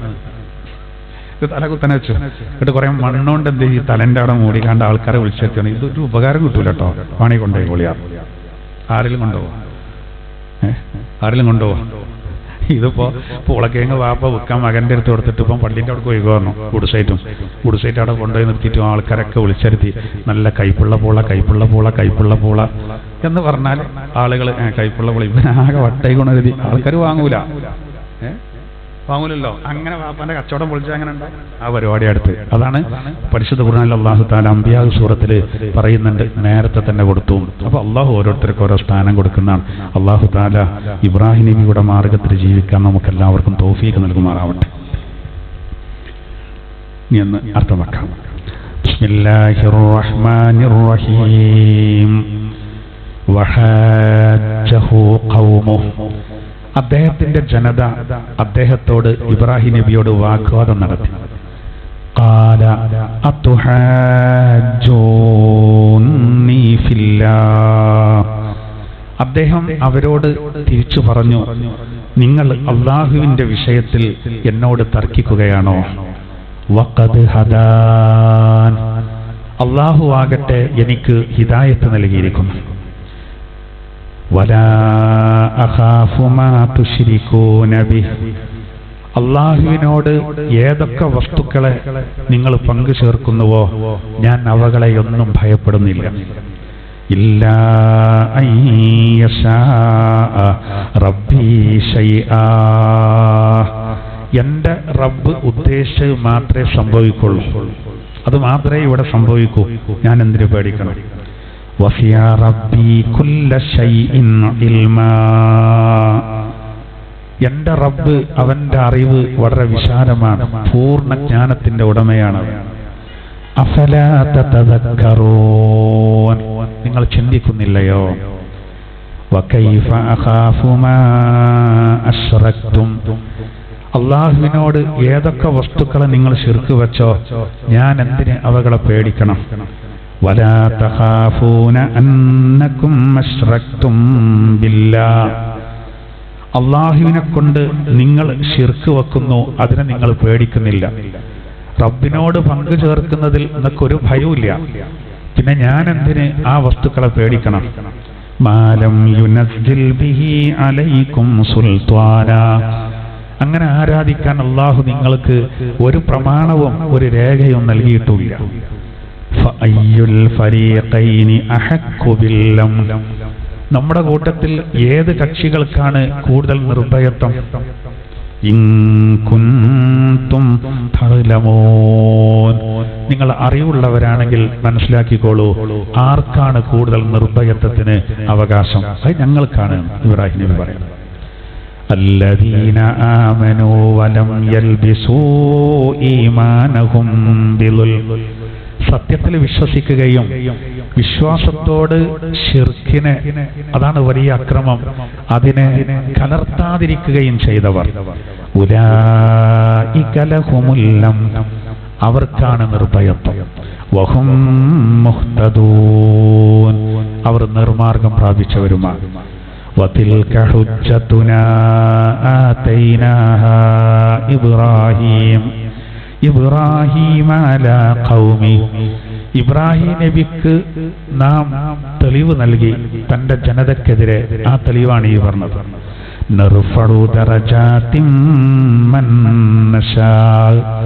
നാം ഉദ്ദേശിച്ചവർക്ക് ഒട്ടേറെ പദവികൾ നാം ഉയർത്തും. ഇന്ന റബ്ബക ഹകീമുൻ അലീം. തീർച്ചയായിട്ടും നിന്റെ രക്ഷിതാവ് അവൻ യുക്തിമാനും അതുപോലെ എല്ലാം വിവരമുള്ളവനുമാകുന്നു. അഊദു ബില്ലാഹി മിനശ് ശൈത്വാനിർ റജീം. ബിസ്മില്ലാഹിർ റഹ്മാനിർ റഹീം. വഹാജ്ജഹു ഖൗമുഹു ഖാല അതുഹാജ്ജൂനി ഫില്ലാഹി വഖദ് ഹദാൻ ولا أخاف ما تشركون به إلا أن يشاء ربي شيئا وسع ربي كل شيء علما أفلا تتذكرون وكيف أخاف ما أشركتم ولا تخافون أنكم أشركتم بالله